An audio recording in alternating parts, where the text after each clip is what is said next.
자식 입에 들어갈 음식을 챙기는 어미의 새벽은 해보다 먼저 뜹니다. 동력이 채 밝아오기도 전인 시각, 저는 부엌 아궁이에 불을 지피며 하루를 시작했어요. 가마솥에선 구수한 들깨죽이 끓고 제 손은 서울 갈 보따리를 꾸리느라 분주했지요. 며칠 전부터 마당에 널어 바싹 말린 무청 시래기는 삶의 지혜처럼 구수한 향을 풍겼습니다. 작년 가을 제 손으로 직접 거둔 들깨는 한 알 한 알 정성껏 씻어 말리고 덮어냈지요. 그걸 방앗간에 가져가 짜낸 들기름은 그 고소한 냄새만으로도 사람 혼을 쏙 빼놓을 정도랍니다. 아들 현수가 이 기름에 계란 프라이 하나만 해줘도 밥 2공기는 거뜬히 비우곤 했어요. 보따리 맨 아래에는 잘 말린 시래기와 표고버섯을 깔고 그 위에는 손수 빻은 고춧가루와 들깨가루를 꼼꼼히 쌌습니다. 행여나 터질세라 헝겊으로 몇 번이나 동여맸지요. 마지막으로 어젯밤 텃밭에서 막 따온 싱싱한 상추와 아삭한 오이를 신문지에 돌돌 말아 넣었습니다. 이고 지고 갈 생각을 하니 벌써부터 허리가 뻐근했지만 이걸 받아먹고 기운낼 아들 녀석 부부를 생각하면 힘든 줄도 몰랐어요. 세상 모든 어미의 마음이 다 그렇지 않겠어요. 내 자식이 타지에서 행여나 굶고 다닐까, 인스턴트 음식으로 대충 끼니를 때울까 노심초사하는 마음 말입니다.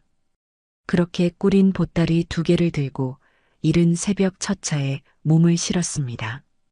터미널까지 태워주겠다는 이장님을 굳이 마다하고 나선 길이었지요. 동이 터오는 새벽의 차가운 공기를 가르며 정류장으로 향하는 내내 제 마음은 벌써 서울에 가 있었습니다. 차창 밖으로 스쳐 지나가는 풍경들은 눈에 들어오지도 않았어요. 그저 아들 녀석이 어렸을 적 좋아하던 반찬은 무엇이었는지, 며느에는 어떤 음식을 즐겨 먹는지 머릿속으로 저녁 밥상을 수십 번도 더 차려보았지요. 5시간이 넘는 긴 시간이었지만 자식 보러 가는 어미에게 그 정도는 찰나일 뿐입니다. 버스에서 꾸벅꾸벅 졸다가도 혹여나 내릴 곳을 지나칠세라 몇 번이나 눈을 비비며 정신을 차렸습니다. 드디어 서울 땅에 발을 디뎠을 땐 이미 해가 중천에 떠 있었습니다. 높은 건물들이 뿜어내는 후텁지근한 공기와 귀가 멍멍할 정도의 소음은 여전히 적응이 안 돼요. 저는 익숙하게 지하철역으로 발걸음을 옮겼습니다. 사람들로 가득 찬 계단을 무거운 짐을 들고 오르내리는 건 여간 힘든 일이 아니었지만 이제 곧 아들 얼굴을 볼 수 있다는 생각에 다시 한번 힘을 냈지요. 드디어 아들 녀석이 사는 아파트 단지에 도착해 초인종을 눌렀습니다. 딩동하는 소리가 어찌나 반갑던지요. 잠시 후 문이 열리고 며느리 최소영이 무표정한 얼굴로 저를 맞았습니다. 오셨어요, 어머니. 그 목소리엔 먼 길 온 시어머니를 향한 반가움이나 애틋함 같은 건 한 톨도 섞여 있지 않았어요. 그저 매주 반복되는 귀찮은 행사를 치르는 듯한 의무감만이 느껴졌지요. 그래, 아가. 우리 현수는 아직 안 왔니? 네, 아직 퇴근 전이에요. 일단 들어오세요. 저는 며느리를 따라 집 안으로 들어서며 제가 들고 온 보따리들을 현관 한쪽에 내려놓았습니다. 그 내용물이 무엇인지, 얼마나 무거운지 며느리는 관심조차 없어 보였어요. 그저 거실 소파에 비스듬히 누워 스마트폰 화면만 들여다볼 뿐이었지요. 집안은 모델하우스처럼 깔끔했지만 사람 사는 온기라고는 조금도 느껴지지 않았습니다. 하얗고 네모 반듯한 가구들, 어디를 봐도 먼지 한 톨 없는 바닥. 제 눈에는 그 모든 것이 너무나 차갑고 낯설게만 보였어요. 어머니, 근데 그걸 다 어쩌려고 또 가져오셨어요? 저희 집 냉장고 작은 거 아시잖아요. 역시나 며느리의 첫마디는 가시가 돋쳐 있었습니다. 저는 애써 웃으며 말했지요. 이거 다 너희들 먹이려고 가져온 귀한 것들이야. 시래기는 국 끓여 먹고 들기름은 나물 무쳐 먹으면 얼마나 맛있는데. 요즘 누가 그런 걸 해 먹어요. 인터넷으로 주문하면 반찬 가게에서 다 만들어서 배달해 주는데. 그리고 어머니, 저희 집은 유기농만 먹어요. 며느리는 제 정성을 유기농이 아닌 것으로 취급하며 단박에 선을 그었습니다. 제가 평생 땅 파서 자식들 먹여 살린 그 모든 세월이 유기농이라는 세 글자 앞에 하찮아지는 순간이었지요. 서운한 마음이 목구멍까지 차올랐지만 저는 꾹 참았습니다. 싸우자고 온 것이 아니니까요. 저는 잠시 숨을 고른 뒤 보따리를 풀기 시작했습니다. 그래도 이건 내가 직접 키우고 만든 거라 맛이 달라. 정리만 좀 해놓을게. 제가 부엌에서 보따리 속 물건들을 꺼내 냉장고에 차곡차곡 정리하는 동안 며느리는 소파에서 꼼짝도 하지 않았습니다. 그저 제 움직임을 스마트폰 화면 너머로 힐끗힐끗 쳐다볼 뿐이었지요. 냉장고를 열어보니 안은 텅 비어 있었습니다. 배달 음식 용기와 마시다 남은 생수병 몇 개가 전부였어요. 이걸 보고도 유기농을 따지는 며느리의 말이 기가 찼지만 저는 아무 말도 하지 않았습니다. 그저 묵묵히 제 할 일을 할 뿐이었지요. 저녁 시간이 다 되어갈 무렵 아들 현수가 퇴근하고 돌아왔습니다. 아, 엄마 오셨어요? 그 녀석은 저를 보고 반가워했지만 그 반가움은 딱 거기까지였습니다. 제 옆에 서서 우리 엄마 힘들게 뭘 이런 걸 다 싸왔어라며 제 어깨를 주무르다가도 소파에 누워있는 아내의 눈치를 살폈지요. 며느리가 날카롭게 쏘아붙였습니다. 자기는 좋겠다.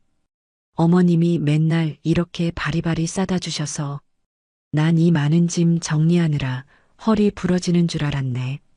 하루 종일 소파에 누워 손가락 하나 까딱 않던 사람이 할 말은 아니었지요. 하지만 제 아들 녀석은 그 말에 아무런 대꾸도 하지 못했습니다. 그저 에이, 뭘 그런 걸 가지고 그래. 엄마 정성이잖아라며 어색하게 웃을 뿐이었어요. 저는 그 순간 깨달았습니다. 제 아들은 더 이상 제 아들이 아니라는 것을. 저와 아내 사이에서 중심을 잡지 못하고 그저 폭풍이 지나가기만을 바라는 줏대 없는 남편일 뿐이었지요. 곧이어 저녁상이 차려졌습니다. 며느리는 배달 앱으로 시켰다는 밀푀유나베와 파스타를 식탁 위에 늘어놓았어요. 제 눈에는 그저 정체 모를 흉내만 낸 음식으로 보였지만 아들 녀석은 오, 소영아 이거 맛있다. 당신 요리 솜씨가 나날이 느는 것 같아라며 칭찬을 아끼지 않았습니다. 며느리는 그제야 만족스러운 듯 웃으며 말했지요. 요리는 감각이에요, 어머니. 손맛 같은 구시대적인 말 말고요. 그리고 바로 그때였습니다. 며느리는 부엌으로 가더니 작은 접시 하나를 제 앞에 툭 내려놓았습니다. 그 위에는 누가 봐도 먹다 남은 듯한 살점은 반쯤 떨어져 나가고 기름은 허옇게 굳어버린 차가운 생선구이 한 토막이 올라와 있었어요. 저는 순간 제 눈을 의심했습니다. 내가 지금 무엇을 보고 있는 것인가? 김이 모락모락 나는 따뜻한 음식들을 앞에 두고 5시간 길을 달려온 시어미 앞에 내놓은 것이 고작 이 차갑고 비린 생선 토막이란 말인가? 제가 아무 말 없이 접시만 쳐다보고 있자 며느리가 스마트폰에서 눈을 떼지도 않은 채 무심하게 말했습니다. 어머니는 이런 거 좋아하시잖아요. 어제 먹던 건데 남기면 음식 쓰레기만 나오니까요. 그 말을 듣는 순간 제 머릿속에 무언가가 툭 하고 끊어지는 소리가 들렸습니다. 서러움, 분노, 배신감. 그 모든 감정이 한꺼번에 몰아쳐 숨을 쉴 수가 없었어요. 하지만 저는 울거나 소리치지 않았습니다. 그랬다가는 정말 이 자리에서 졸도해 버릴 것만 같았거든요. 저는 조용히 젓가락을 들었습니다. 그리고는 차갑게 식어버린 생선살을 한 점 떼어 입으로 가져갔지요. 질기고 비린 맛이 입안 가득 퍼졌지만 저는 묵묵히 씹어 삼켰습니다. 한 점, 또 한 점. 저는 그 모욕 덩어리 같은 생선을 뼈만 남기고 전부 다 발라 먹었습니다. 제가 그러는 동안 아들은 안절부절 못하며 제 눈치만 살폈고 며느리는 여전히 제게 아무런 관심이 없었지요. 그날 밤 저는 손님방에 누워 밤새 한숨도 자지 못했습니다. 억울해서 분해서 잠을 이룰 수가 없었어요. 하지만 눈물은 나오지 않았습니다. 눈물 대신 차가운 결심이 제 가슴 속에서 단단하게 굳어지고 있었지요. 그래, 좋다. 니들이 나를 이렇게 대접했겠다. 내가 평생을 바쳐 지켜온 정성과 손맛이라는 가치를 그렇게 하찮게 여겼겠다. 그렇다면 나도 똑같이 돌려주마. 칼에는 칼로, 모욕에는 모욕으로. 하지만 너처럼 그렇게 치졸하고 천박한 방식은 아닐 것이다. 나는 내 방식대로 내 인생이 담긴 요리로 네가 얼마나 오만하고 어리석었는지 온 세상 사람들이 보는 앞에서 똑똑히 깨닫게 해줄 것이다. 그 차가운 생선 한 토막이 제 인생의 가장 뜨거운 전쟁을 알리는 신호탄이 될 줄은 그때는 며느리도 아들도 그리고 저 자신조차도 미처 알지 못했습니다. 그 모욕의 밥상을 받은 다음 날 저는 동이 트기도 전에 잠에서 깼습니다.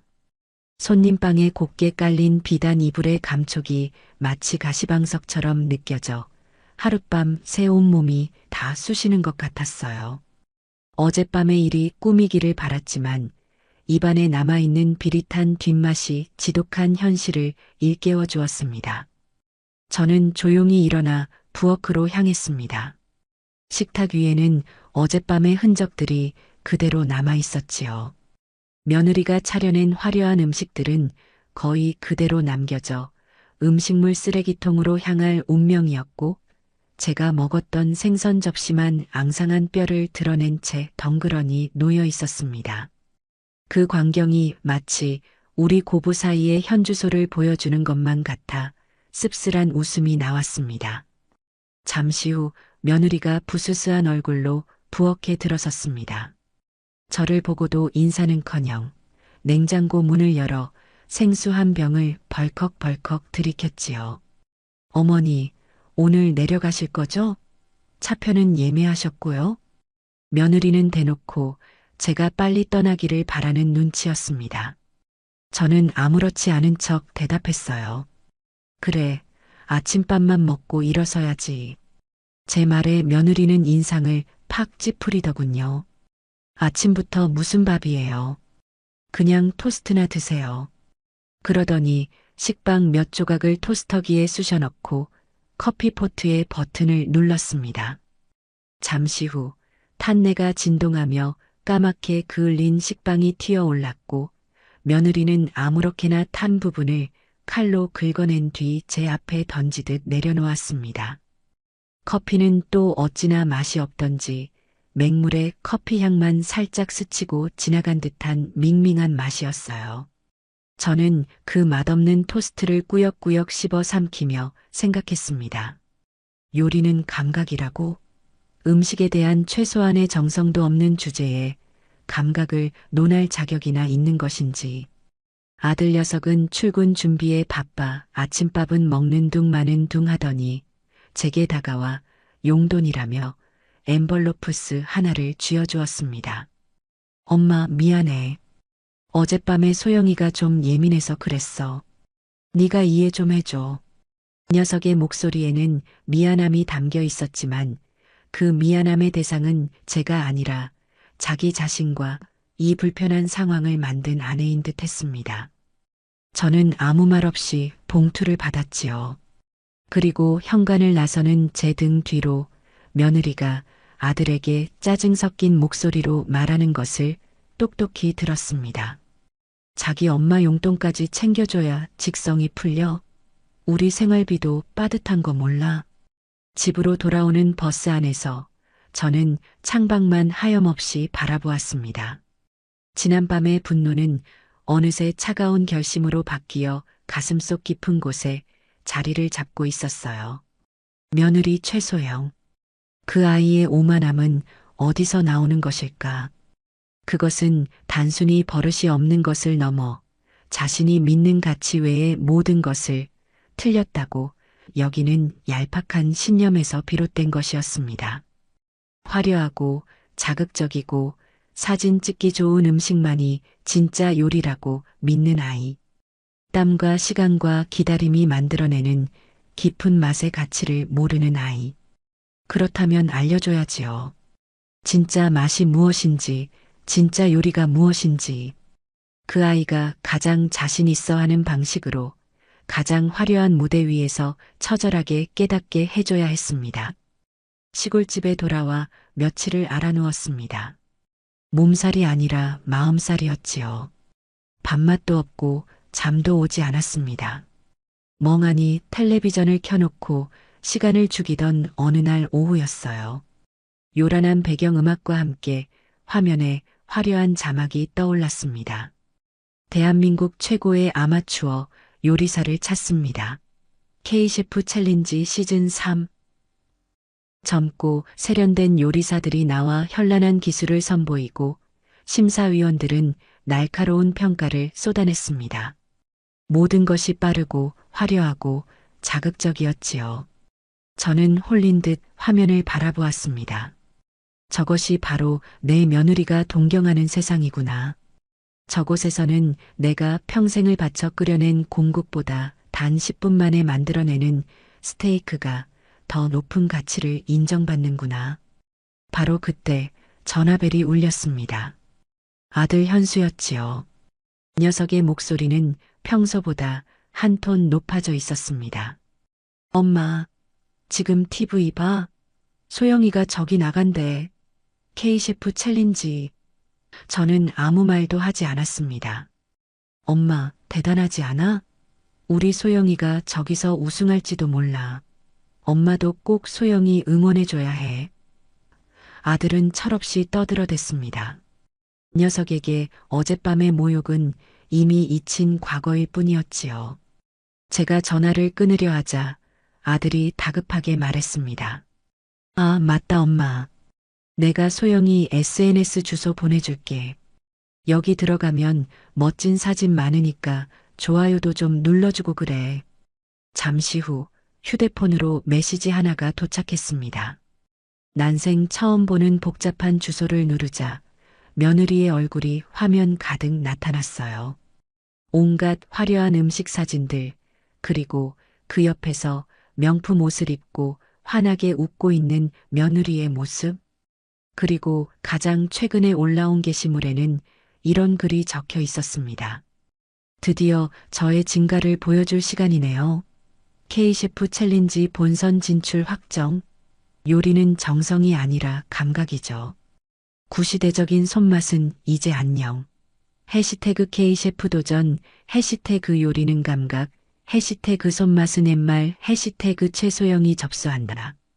저는 그 글을 읽는 순간 마지막까지 남아있던 일말의 망설임을 완전히 떨쳐버렸습니다. 구시대적인 손맛. 그래, 그 구시대적인 손맛이 얼마나 무서운지 네가 감각이라고 부르는 그 얄팍한 재주를 어떻게 이기는지 똑똑히 보여주마. 이건 더 이상 집안 싸움이 아니다. 이건 내가 살아온 세월 전체와 내 어머니의 어머니로부터 물려받은 이 땅의 맛을 지키기 위한 싸움이다. 저는 젊었을 적 이 동네에서 잔치 음식으로는 저를 따라올 사람이 없다는 소리를 듣곤 했습니다. 마을에 큰일이 있을 때마다 저는 당연하다는 듯 부엌의 총책임자가 되었지요. 한 번에 100명이 넘는 사람들의 음식을 혼자서 도맡아 하기도 했습니다. 그때는 참 힘들었지만 제가 만든 음식을 맛보고 행복해하는 사람들의 얼굴을 보는 것만으로도 모든 피로가 사라지곤 했어요. 남편이 일찍 세상을 떠나고 혼자 아들 녀석을 키울 때도 저를 버티게 해준 것은 바로 음식이었습니다. 장을 담그고 김치를 담그고 나물을 무치며 저는 슬픔을 이겨냈습니다. 제게 음식은 단순한 끼니가 아니라 제 인생 그 자체였던 셈이지요. 제 어머니는 늘 말씀하셨습니다. 금자야, 간장은 살아있는 것이란다. 네가 정성을 쏟는 만큼 세월이 흐르는 만큼 더 깊고 귀한 맛을 내는 법이지. 그런 가르침을 받고 자란 저에게 며느리의 감각 타령은 제 인생에 대한 모독이나 다름없었습니다. 저는 자리에서 벌떡 일어났습니다. 그리고는 곧장 이장님 댁으로 향했지요. 마침 이장님 댁에는 서울에서 대학을 다니는 손주가 내려와 있었습니다. 저는 그 젊은 학생 앞에 앉아 제 인생에서 가장 어려운 부탁을 했습니다. K셰프 챌린지인가 뭔가 하는 거 나도 한번 나가보고 싶구나. 인터넷으로 신청하는 거라는데 네가 좀 도와줄 수 있겠니? 이장님 손주는 제 말에 눈을 동그랗게 뜨더니 이내 재미있다는 듯 웃으며 제 휴대폰을 받아들었습니다. 신청 절차는 생각보다 복잡했어요. 신상 정보를 적고 자기소개를 쓰고 요리 철학까지 적으라고 하더군요. 저는 이장님 손주가 묻는 말에 차근차근 대답했습니다. 요리 철학을 묻는 칸 앞에서 저는 잠시 고민하다가 입을 열었지요. 이렇게 적어주렴. 음식은 기억이고 정성은 세상에서 가장 위대한 양념입니다. 라고. 제 말을 받아 적던 학생의 눈빛이 사뭇 진지해졌습니다. 마지막 관문은 자신을 소개하는 동영상을 찍어보내는 것이었습니다. 저는 이장님 손주를 데리고 제 부엌으로 갔습니다. 그리고는 제 인생에서 가장 자신 있는 요리를 시작했지요. 그것은 바로 흰쌀밥과 맑은 무국이었습니다. 화려한 요리를 기대했을 학생은 어리둥절한 표정을 지었지만 저는 아랑곳하지 않았습니다. 쌀을 씻는 법, 물의 양을 맞추는 법, 불 조절을 하는 법을 하나하나 설명하며 밥을 안쳤습니다. 무는 결대로 얇게 썰어 들기름에 달달 볶다가 집간장으로만 간을 해서 슴슴하게 국을 끓였지요. 카메라 앞에서 저는 이렇게 말했습니다. 세상에서 가장 어려운 요리는 매일 먹는 밥과 국입니다. 가장 기본적인 것에서 최고의 맛을 낼 수 있을 때 비로소 요리사라 불릴 자격이 있는 것이지요. 그렇게 제 출사표는 조용하지만 단단하게 세상에 던져졌습니다. 며느리는 상상조차 하지 못할 방식으로 저는 칼 대신 프라이팬을 들고 제 인생의 가장 큰 싸움을 준비하기 시작한 것입니다. 며칠 뒤 방송국으로부터 K셰프 챌린지 1차 예선에 합격했다는 연락을 받았습니다. 덤덤할 줄 알았는데 막상 합격 소식을 듣고 나니 심장이 두근거리고 손이 떨려왔어요. 70평생 처음으로 겪어보는 낯선 긴장감이었습니다. 저는 예선전이 열리는 날까지 매일같이 부엌에서 칼을 갈고 재료를 다듬으며 저 자신을 단련했습니다. 복잡한 요리를 연습한 것이 아니었어요. 그저 제가 평생 해왔던 것처럼 나물을 무치고 국을 끓이고 밥을 지었습니다. 기본을 더 단단하게 다지는 시간이었지요. 드디어 예선전 당일 저는 곱게 빗은 머리에 평소 가장 아끼던 외출복을 차려입고 서울에 있는 방송국으로 향했습니다. 스튜디오에 들어서는 순간 저는 제가 완전히 다른 세상에 발을 들였음을 직감했어요. 수십 개의 조명이 대낮처럼 환하게 공간을 비추고 있었고 천장과 벽에는 거미줄처럼 많은 카메라들이 번쩍이고 있었습니다. 참가자들은 모두 젊고 세련된 모습이었지요. 저처럼 허리 굽은 촌부는 어디를 봐도 찾아볼 수가 없었습니다. 모두가 저를 신기한 듯 쳐다보았지만 저는 애써 태어난 척하며 제게 배정된 조리대 앞에 섰습니다. 최신식 인덕션과 번쩍이는 조리도구들이 제게는 너무나 낯설었어요. 잠시 후 며느리 최소영이 스튜디오에 들어섰습니다.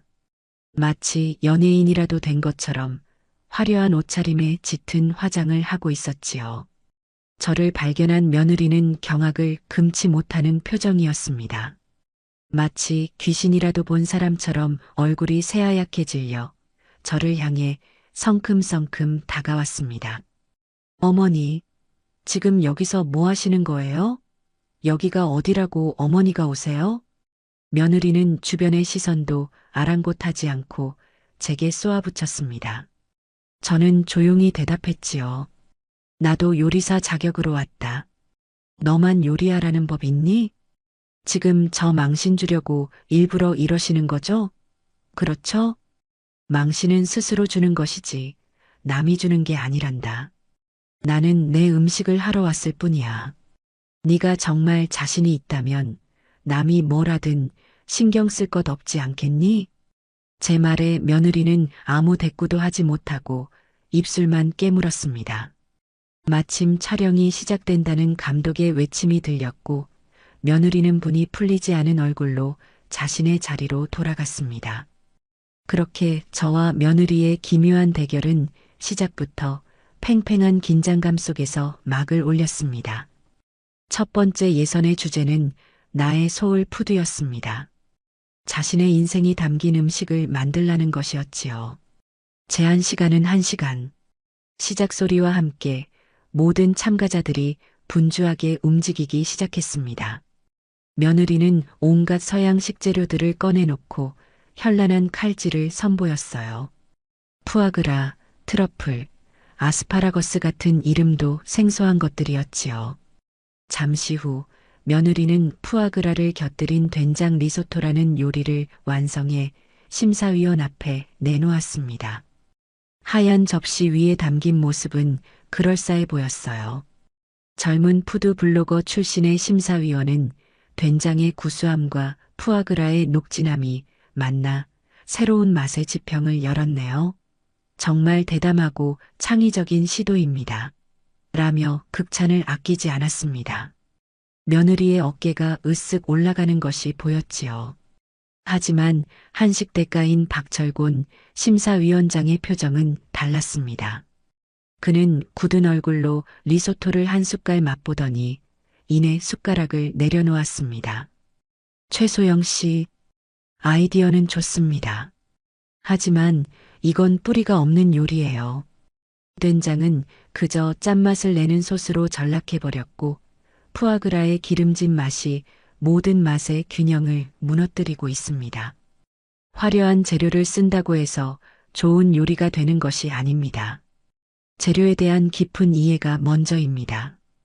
그의 날카로운 지적에 스튜디오의 분위기는 순식간에 차가워졌고 며느리의 얼굴은 벌겋게 달아올랐습니다. 드디어 제 차례가 되었습니다. 제 조리대 위에는 흔하디흔한 쑥과 냉이 그리고 제가 집에서 가져온 된장과 들기름이 전부였습니다. 다른 참가자들은 저를 보며 수군거렸지요. 저 할머니는 저걸로 뭘 하려는 거지? 저는 주변의 시선에 아랑곳하지 않고 묵묵히 제 요리를 시작했습니다. 끓는 물에 쑥을 살짝 데쳐내 쌀가루와 버무려 시루에 안쳐 쑥버무리를 만들었고 남은 냉이로는 구수한 냉이 토장국을 끓여냈습니다. 그 어떤 장식도 기교도 없는 투박한 시골 밥상이었지요. 제가 완성한 음식을 들고 심사위원 앞에 섰을 때 관객석에서는 실소가 터져 나왔습니다. 며느리가 만든 화려한 요리와 비교되어 더욱 초라해 보였기 때문이지요. 하지만 저는 당당했습니다. 이것은 제 어머니가 그리고 그 어머니의 어머니가 평생을 바쳐 만들어 온 맛이었으니까요. 젊은 심사위원은 제 음식을 보고 이게 전부인가요? 라며 당황한 기색을 내비쳤습니다. 그때 박철곤 심사위원장이 먼저 숟가락을 들었습니다. 그는 냉이 토장국을 한 숟갈 떠서 맛보더니 그대로 눈을 감았습니다. 한참을 맛을 음미하던 그는 이내 나지막이 탄성을 내뱉었습니다. 세상에 이 향기는 그는 연이어 쑥버무리를 한 입 베어 물었습니다. 그리고는 저를 바라보며 믿을 수 없다는 표정으로 물었지요. 어르신, 이 된장은 직접 담그신 겁니까? 네, 심사위원장님. 해마다 담그는 겁니다. 이 들기름은요? 봄에 씨앗 뿌려 가을에 거둔 들깨로 직접 짠 기름입니다요. 제 대답을 들은 박철곤 심사위원장은 자리에서 벌떡 일어났습니다. 그리고는 다른 심사위원들과 관객들을 향해 말했지요. 여러분, 지금 여러분이 보시는 것은 단순한 음식이 아닙니다. 이것은 이 땅의 봄 그 자체입니다. 이 냉이의 쌉싸름한 향과 된장의 깊은 구수함, 그리고 쑥의 은은한 단맛이 어우러져 마치 꽁꽁 얼었던 땅이 녹아내리는 소리가 입안에서 들리는 듯합니다. 기교는 서툴지 몰라도 재료에 대한 존중과 음식에 담긴 진심만큼은 오늘 나온 그 어떤 요리보다도 훌륭합니다. 그리고는 저를 향해 단호하게 외쳤습니다. 합격입니다. 그의 외침에 스튜디오는 잠시 정적에 휩싸였다가 이내 우레와 같은 박수 소리로 가득 찼습니다. 저는 어리둥절한 채로 고개만 숙였지요. 제 뒤에서 며느리가 저를 노려보는 시선이 따갑게 느껴졌지만 저는 애써 외면했습니다. 그렇게 시골 촌부의 조용한 반란은 성공적으로 첫 발을 내디딘 것입니다. 이제부터가 진짜 시작이었지요. 1차 예선이 끝나고 저는 방송국이 떠나가라 화제의 중심에 섰습니다. 시간장 할머니, 자연의 요리사 같은 온갖 별명들이 생겨났고 인터넷에는 제 요리에 대한 칭찬과 며느리를 향한 비난의 글들이 넘쳐났습니다. 아들 녀석은 하루가 멀다 하고 전화를 걸어 엄마 제발 그만두시면 안 돼요? 소영이가 인터넷 댓글 보고 충격받아서 알아누웠어요 라며 울상을 지었지만 저는 단호했습니다. 네 아내가 상처받는 게 두려우면 애초에 남에게 상처 줄 행동을 하지 말았어야지. 이제 와서 내게 그만두라 마라 하지 마라. 2차 예선전이 열리는 날 저는 전보다 한결 담담한 마음으로 스튜디오에 들어섰습니다. 그런데 그날의 주제를 듣고 저는 제 귀를 의심하지 않을 수 없었어요. 2차 예선의 주제는 바로 환상의 궁합. 2명의 참가자가 한 팀이 되어 요리를 완성하는 것이었는데 시청률에 혈안이 된 제작진은 아니나 다를까 저와 며느리를 한 팀으로 묶어버린 것이었습니다. MC가 저와 며느리의 이름을 외치는 순간 스튜디오는 술렁이기 시작했고 며느리는 이건 말도 안 돼요. 어떻게 저 사람이랑 팀을 하라는 거예요? 라며 노골적으로 불만을 터뜨렸습니다. 저는 그저 묵묵히 며느리 옆으로 다가가 섰지요. 시작부터 삐걱거리는 불편한 동맹이 결성되는 순간이었습니다. 요리를 시작하기 전 제작진은 팀별로 사전 인터뷰를 진행했습니다. 좁은 방 안에 며느리와 단둘이 앉아 카메라를 마주하니 숨이 턱 막히는 것 같았어요. 작가가 며느리에게 팀워크에 대해 어떻게 생각하냐고 묻자 며느리는 저를 곁눈질하며 비꼬는 투로 대답했습니다. 글쎄요. 제가 잘 이끌어 봐야죠. 연세도 있으시니 제가 많이 도와드려야 하지 않겠어요? 그 오만한 태도에 기가 찼지만 저는 평정심을 잃지 않고 차분하게 대답했습니다. 맛있는 찌개는 서로 다른 재료들이 한데 어우러져 제맛을 내는 법이지요. 저도 우리 며느리 아가랑 맛있는 찌개 한번 끓여보도록 노력하겠습니다. 제 대답에 며느리의 얼굴이 살짝 굳어지는 것이 보였습니다. 그날의 미션은 바다와 육지의 만남, 즉 해산물과 육류를 모두 사용해 하나의 요리를 완성하는 것이었습니다. 조리대에 서자마자 며느리는 저를 없는 사람 취급하기 시작했습니다. 어머니는 그냥 제가 시키는 재료 손질이나 하세요. 괜히 나섰다가 일 그르치지 마시고요. 그러더니 혼자서 양고기와 관자, 새우 같은 고급 재료들을 잔뜩 꺼내놓고 요리 계획을 세우기 시작했습니다. 며느리는 너무나 많은 것을 보여주려 욕심을 부리고 있었어요. 양고기는 수비드 머신이라는 기계에 넣어 익히고, 관자는 토치로 겉만 살짝 그을리고, 새우는 소스를 만들어 곁들이겠다는 제가 듣기엔 너무나 복잡하고 산만한 계획이었지요. 저는 며느리가 시키는 대로 묵묵히 채소를 다듬고 재료를 손질했습니다. 하지만 제 눈에는 며느리의 불안한 움직임이 모두 보였어요. 너무 많은 일을 한꺼번에 하려다 보니 허둥대기 시작한 겁니다. 소스를 만들다 냄비를 태워 먹기 일쑤였고, 채소를 썰다 손을 베일 뻔하기도 했습니다. 제가 옆에서 아가, 그건 그렇게 하는 게 아닌데라고 한마디 거들라치면 어머니는 요리도 모르면서 참견하지 마세요.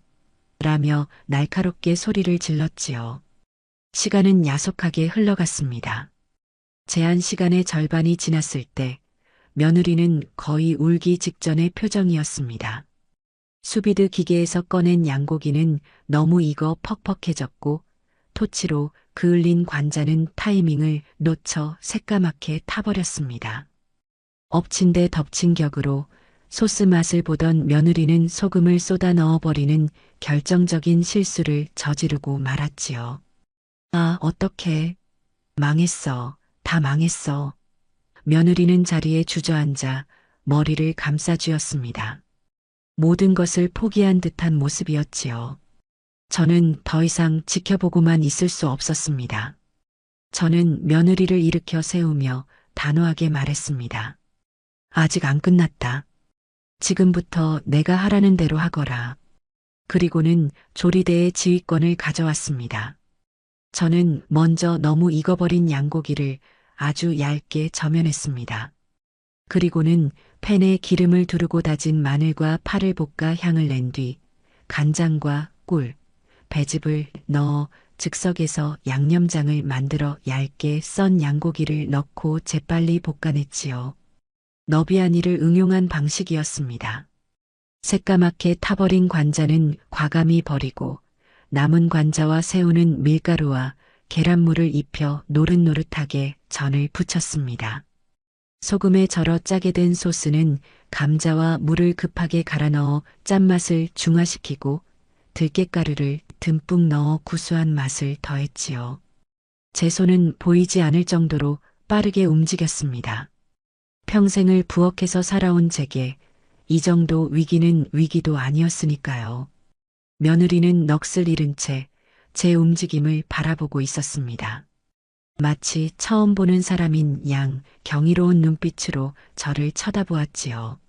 제한 시간이 끝나기 직전 우리는 간신히 접시를 완성해 제출했습니다. 며느리가 처음에 구상했던 화려한 요리는 아니었지만 너비아니와 해물전, 그리고 구수한 들깨 소스가 어우러진 정갈하고 푸짐한 한식 한 상이 차려졌지요.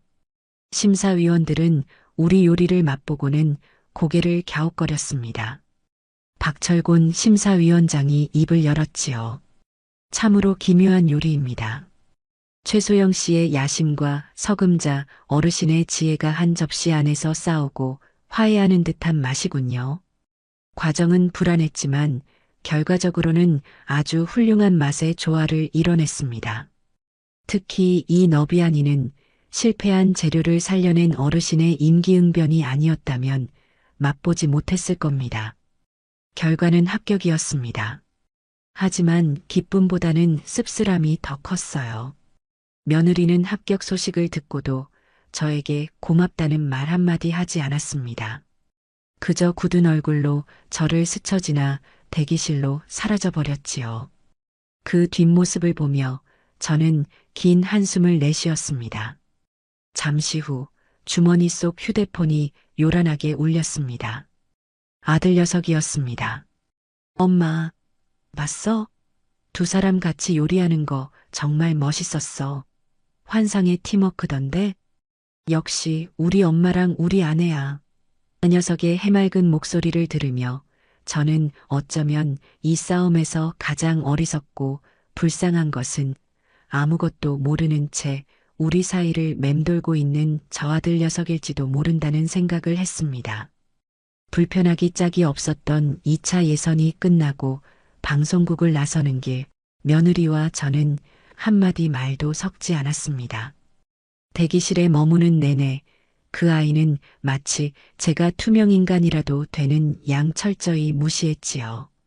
간간히 느껴지는 그 아이의 칼날 같은 시선이 제 등 뒤에 박히는 것 같았지만 저는 애써 모르는 척 창밖만 바라보았습니다. 제작진은 어떻게든 우리 둘 사이에 흐르는 긴장감을 카메라에 담아보려 애썼지만 소용없는 짓이었어요. 이미 제 마음은 단단히 닫혀 있었고 며느리의 마음은 분노로 들끓고 있었으니까요. 아들 녀석이 급하게 보냈다는 택시를 타고 버스 터미널로 향하는 내내 차 안에는 숨막히는 침묵만이 흘렀습니다. 운전기사 아저씨가 라디오 볼륨을 줄일 정도로 그 침묵은 무겁고 날카로웠지요. 저는 그저 이 모든 소란을 뒤로하고 빨리 흙냄새 나는 제 집으로 돌아가고 싶다는 생각뿐이었습니다. 시골집에 도착해 흙먼지 묻은 신발을 벗고 마루에 들어서는 순간 저는 비로소 긴 숨을 내쉴 수 있었습니다. 서울의 번잡함과 방송국의 인공적인 불빛에 시달렸던 혼이 제자리를 찾는 기분이었지요. 저는 그 길로 옷도 갈아입지 않고 뒤뜰의 장독대로 향했습니다. 제게는 자식들만큼이나 소중한 공간. 그곳에는 제 인생의 희로애락이 담긴 수십 개의 항아리들이 저를 묵묵히 기다리고 있었습니다. 저는 항아리 하나하나를 마른 헝겊으로 닦아주며 안부를 물었습니다. 작년에 담근 고추장은 잘 익어가고 있는지, 재작년에 담근 된장은 더 깊은 맛을 내고 있는지. 항아리들은 말이 없었지만 저는 그들의 숨소리를 들을 수 있었어요. 장독대 가장 안쪽, 제 키만 한 커다란 항아리 앞에 섰습니다. 제가 시집 오던 해 낯선 시집살이에 하루하루 눈물 짓던 제게 시어머님께서 손을 잡아 이끌며 함께 담갔던 30년 묵은 시간장이었습니다. 그때 어머님은 제게 말씀하셨지요. 아가, 이 간장은 그냥 간장이 아니야. 우리 집안의 뿌리이자 역사다. 네가 이 장맛을 잘 지켜내면 어떤 어려움이 닥쳐도 우리 집안은 흔들리지 않을 것이다. 그날 이후 이 간장 항아리는 제게는 시어머님의 유언과도 같았습니다. 남편이 먼저 세상을 떠나고 혼자 현수를 키우며 막막했던 시절에도 저는 이 항아리를 보며 마음을 다잡았습니다. 혹독하게 추웠던 어느 겨울, 장이 얼어 터질까봐 밤새 짚을 태워 항아리를 감싸 안고 울었던 기억도 생생합니다. 저는 항아리 뚜껑을 조심스럽게 열었습니다. 30년의 세월이 응축된 깊고 달큼하고 향긋한 향이 제 온몸을 감쌌습니다. 저는 눈을 감고 그 향을 깊이 들이마셨습니다. 그래, 이 맛이다. 돈으로는 절대 흉내낼 수 없는 시간과 정성만이 빚어낼 수 있는 진짜 맛. 이 맛을 그 오만한 며느리에게 똑똑히 보여줘야 했습니다. 며칠간 저는 밭일을 하고 마을 사람들과 어울리며 평온한 시간을 보냈습니다. 저녁이면 동네 안악들이 저희 집 마루에 모여 앉아 두런두런 이야기를 나누곤 했지요. 제가 텔레비전에 나온 이야기는 이미 온 동네에 퍼져 있었습니다. 모두들 제 일처럼 기뻐하며 등을 두드려 주었지요. 옆집 순떡 엄마가 물었습니다. 형님, 근데 그 며느리는 왜 그렇게 못되게 군대요? 방송으로만 봐도 아주 그냥. 저는 그저 씁쓸하게 웃으며 말했습니다. 다 내 자식 가르침이 부족한 탓이지. 아직 세상을 덜 살아서 진짜 귀한 것이 무엇인지 모르는 게야. 저는 며느리를 흉보는 대신 제가 끓인 구수한 된장찌개와 갓 무친 나물을 대접했습니다. 제 음식을 맛보고 행복해하는 이웃들의 얼굴을 보니 방송국의 화려한 조명 아래서 느꼈던 긴장감이 눈 녹듯 사라지는 것 같았어요. 이것이 바로 내가 평생을 지켜온 맛의 힘이라는 것을 새삼 깨달았습니다.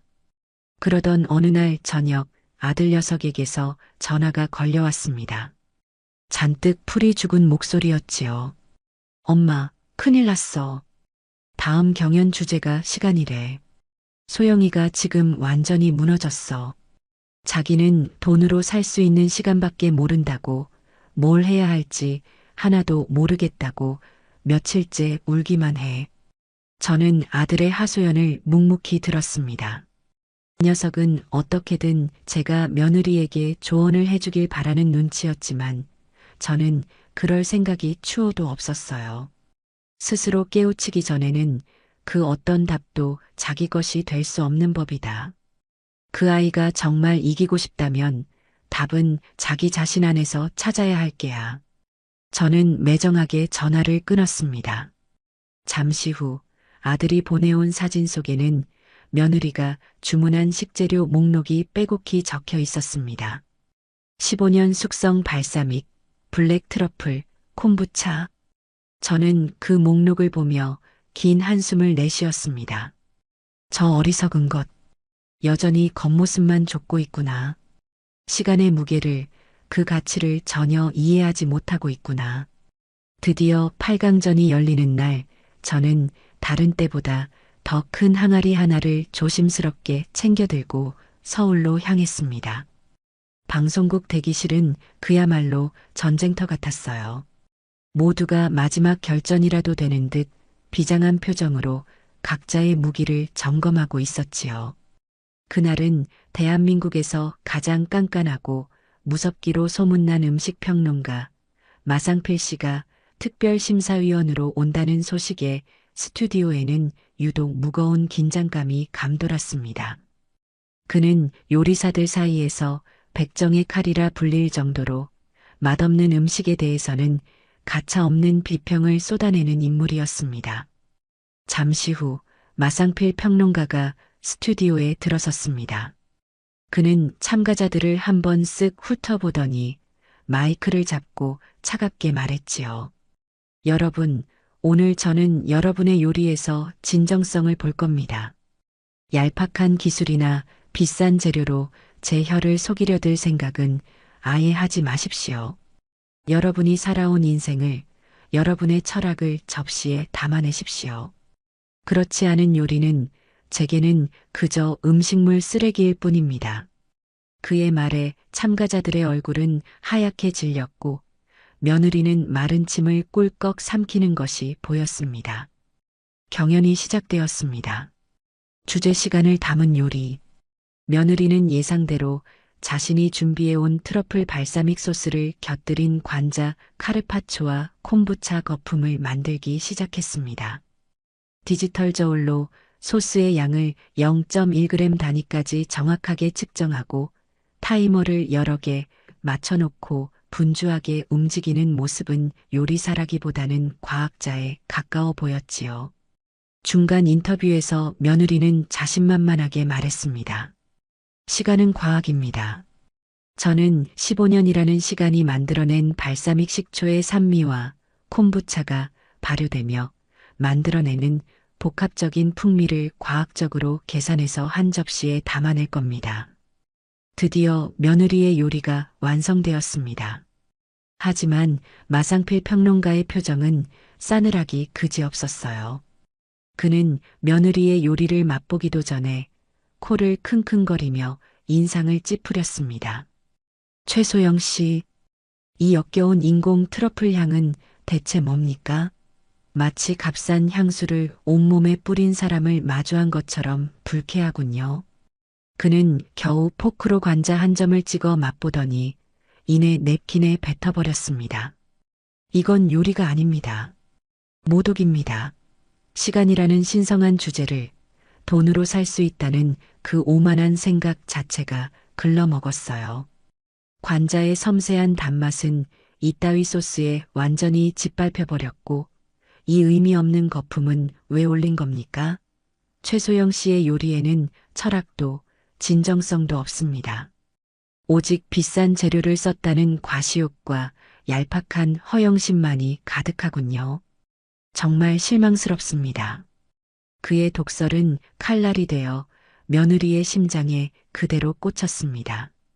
며느리는 아무 말도 하지 못하고 그저 하염없이 눈물만 뚝뚝 흘렸지요. 드디어 제 차례가 되었습니다.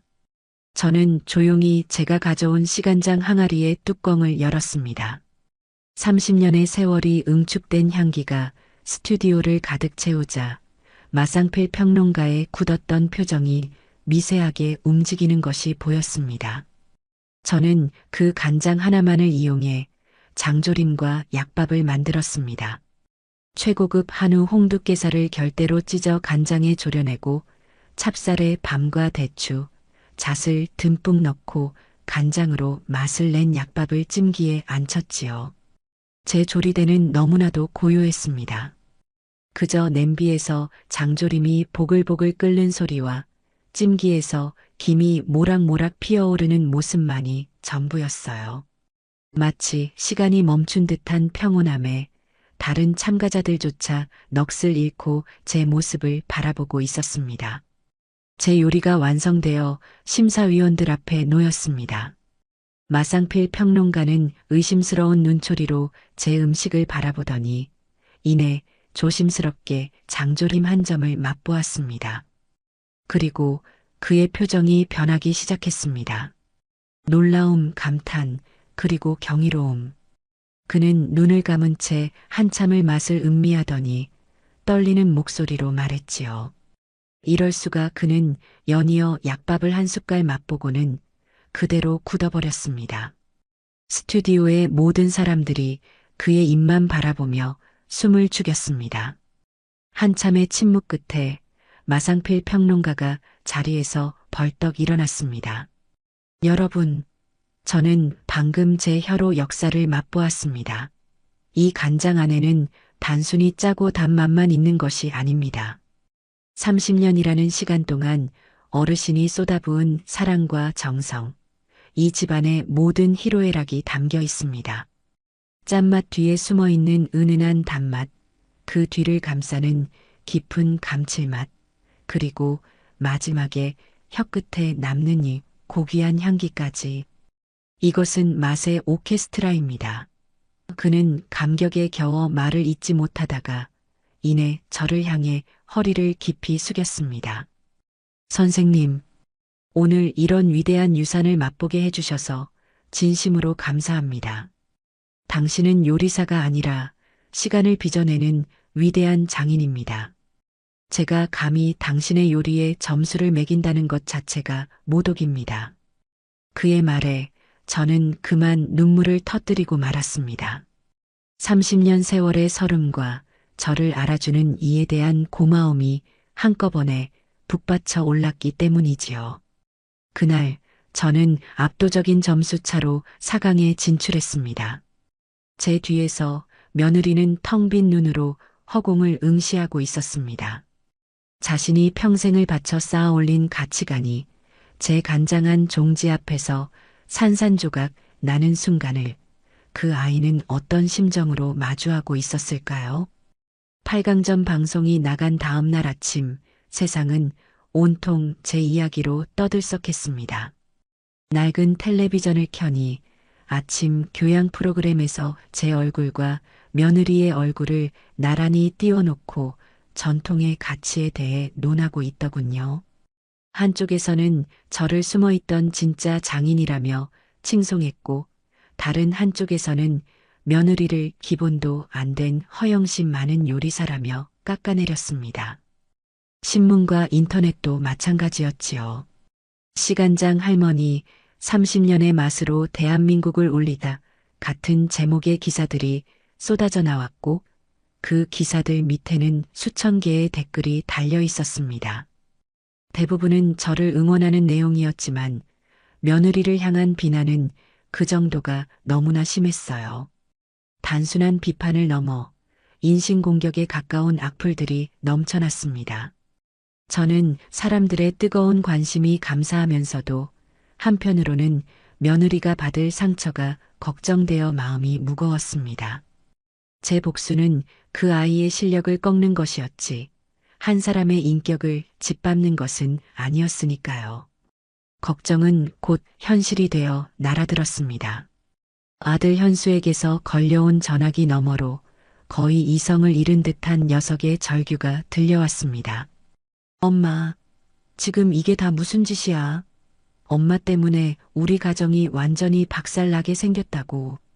소영이가 인터넷 보고 충격받아서 며칠째 방문 걸어 잠그고 밥 한 숟갈 안 먹고 있어. 이러다 사람 잡겠다고. 나도 회사에서 얼굴을 들고 다닐 수가 없어. 사람들이 뒤에서 다 수군거린단 말이야. 아내는 악녀고 엄마는 성녀라고. 제발 엄마 이제 그만하면 안 될까? 내가 이렇게 빌게. 제발 여기서 멈춰줘. 녀석의 울부짖음에 제 가슴은 미어졌지만 머리는 더욱 차갑게 식었습니다.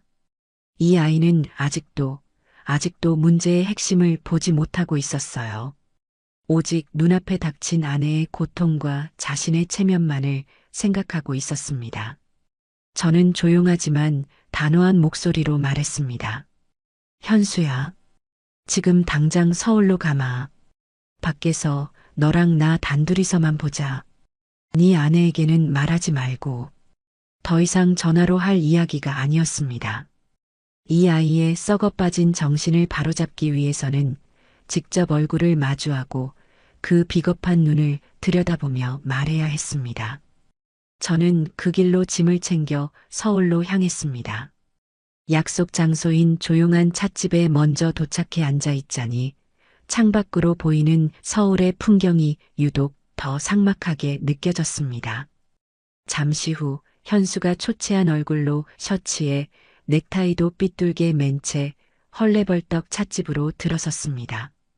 자리에 앉자마자 녀석은 또다시 제게 원망 섞인 하소연을 늘어놓기 시작했어요. 저는 녀석이 할 말을 모두 쏟아낼 때까지 그저 묵묵히 들어주었습니다. 한참을 떠들던 녀석이 지쳐서 말을 멈추었을 때 제가 비로소 입을 열었습니다. 현수야, 네 아내가 지금 왜 저렇게 힘들어하는 것 같으냐? 그야 엄마 때문에 방송에서 망신당하고 온 세상 사람들한테 욕을 먹으니까 그렇지. 아니다. 그건 표면적인 이유일 뿐 본질이 아니야. 네 아내가 정말 힘든 이유는 자기가 평생을 바쳐 쌓아 올린 성이 내가 흙으로 빚은 투박한 항아리 하나에 무너져 내렸기 때문이다. 돈과 기술, 화려함과 젊음이 최고라고 믿었는데 늙고 촌스러운 시어미의 손맛 앞에서 처참하게 패배했기 때문이야. 그 상실감과 패배감이 그 아이를 벼랑 끝으로 몰고 있는 게야. 너는 지금 그런 네 아내가 그저 불쌍하고 안쓰러워서 이 모든 것을 시작한 내가 여기서 멈춰주기를 바라는 것이겠지. 그렇다면 내가 다시 한번 묻겠다. 내가 처음 너희 집에 갔던 날을 기억하느냐? 저는 그날의 일을 아주 상세하게 제가 느꼈던 모든 감정을 담아 남김없이 이야기하기 시작했습니다. 이 늙은 어미가 새벽 첫 차를 타려고 깜깜한 밤길을 걸었어. 양손에는 니들 먹이려고 싸온 보따리가 들려 있었지. 그게 얼마나 무거웠는지 너는 모를 게다. 버스에서 5시간을 웅크리고 앉아 행여나 내릴 곳을 지나칠까봐 잠도 제대로 못 잤어. 그렇게 니들 집에 도착했을 때 나는 네 아내에게서 어떤 표정을 보았는지 아니? 반가움이 아니라 귀찮음과 짜증이었어. 내가 싸온 보따리들을 보며 요즘 누가 이런 걸 먹냐며 냉장고 터지겠다고 타박을 주었지. 내가 평생을 바쳐 지켜온 내 자부심이 그 아이의 말 한마디에 쓰레기가 되는 기분이었어. 그리고 저녁상, 너는 기억하느냐? 너와 네 아내 앞에는 따뜻하고 화려한 음식이 차려져 있었지. 그리고 내 앞에는 먹다 남은 차갑고 비린 생선 한 토막이 전부였어. 남기면 음식 쓰레기만 나온다는 아주 친절한 설명과 함께 현수야, 나는 그때 지옥을 보았다. 내 아들 앞에서 이런 모욕을 당하고도 아무 말도 할 수 없는 내 자신이 너무나도 초라해서 죽고 싶을 지경이었다. 그런데 그때 너는 어디 있었니? 내 아들인 너는 대체 어디서 뭘 하고 있었냔 말이다. 니 아내가 내 가슴에 칼을 꽂을 때 너는 왜 웃으며 그 파스타를 먹고 있었지? 왜 그때는 지금처럼 나서서 소영아, 그러면 안 돼. 우리 엄마한테 당장 사과드려라고 소리치지 못했냔 말이다. 제 목소리는 떨리지 않았습니다. 오히려 얼음장처럼 차가웠지요. 제 말을 듣는 동안 현수의 얼굴은 하얗게, 더 하얗게 질려갔습니다. 녀석의 굳게 담은 입술이 파르르 떨리기 시작하더니 이내 커다란 눈에서 굵은 눈물방울이 뚝뚝 떨어지기 시작했습니다. 현수는 테이블 위로 엎드려 어린아이처럼 목 놓아 울었습니다. 엄마, 내가 잘못했어. 정말 잘못했어. 무서웠어. 소영이가 화내는 것도 무섭고 엄마가 속상해하는 것도 무섭고 그냥 조용히 넘어가면 다 괜찮아질 줄 알았어. 내가 너무 비겁했어. 내가 나쁜 놈이야. 엄마, 미안해. 정말 미안해. 녀석의 울음 섞인 고백 속에서 저는 아들의 진심을 보았습니다.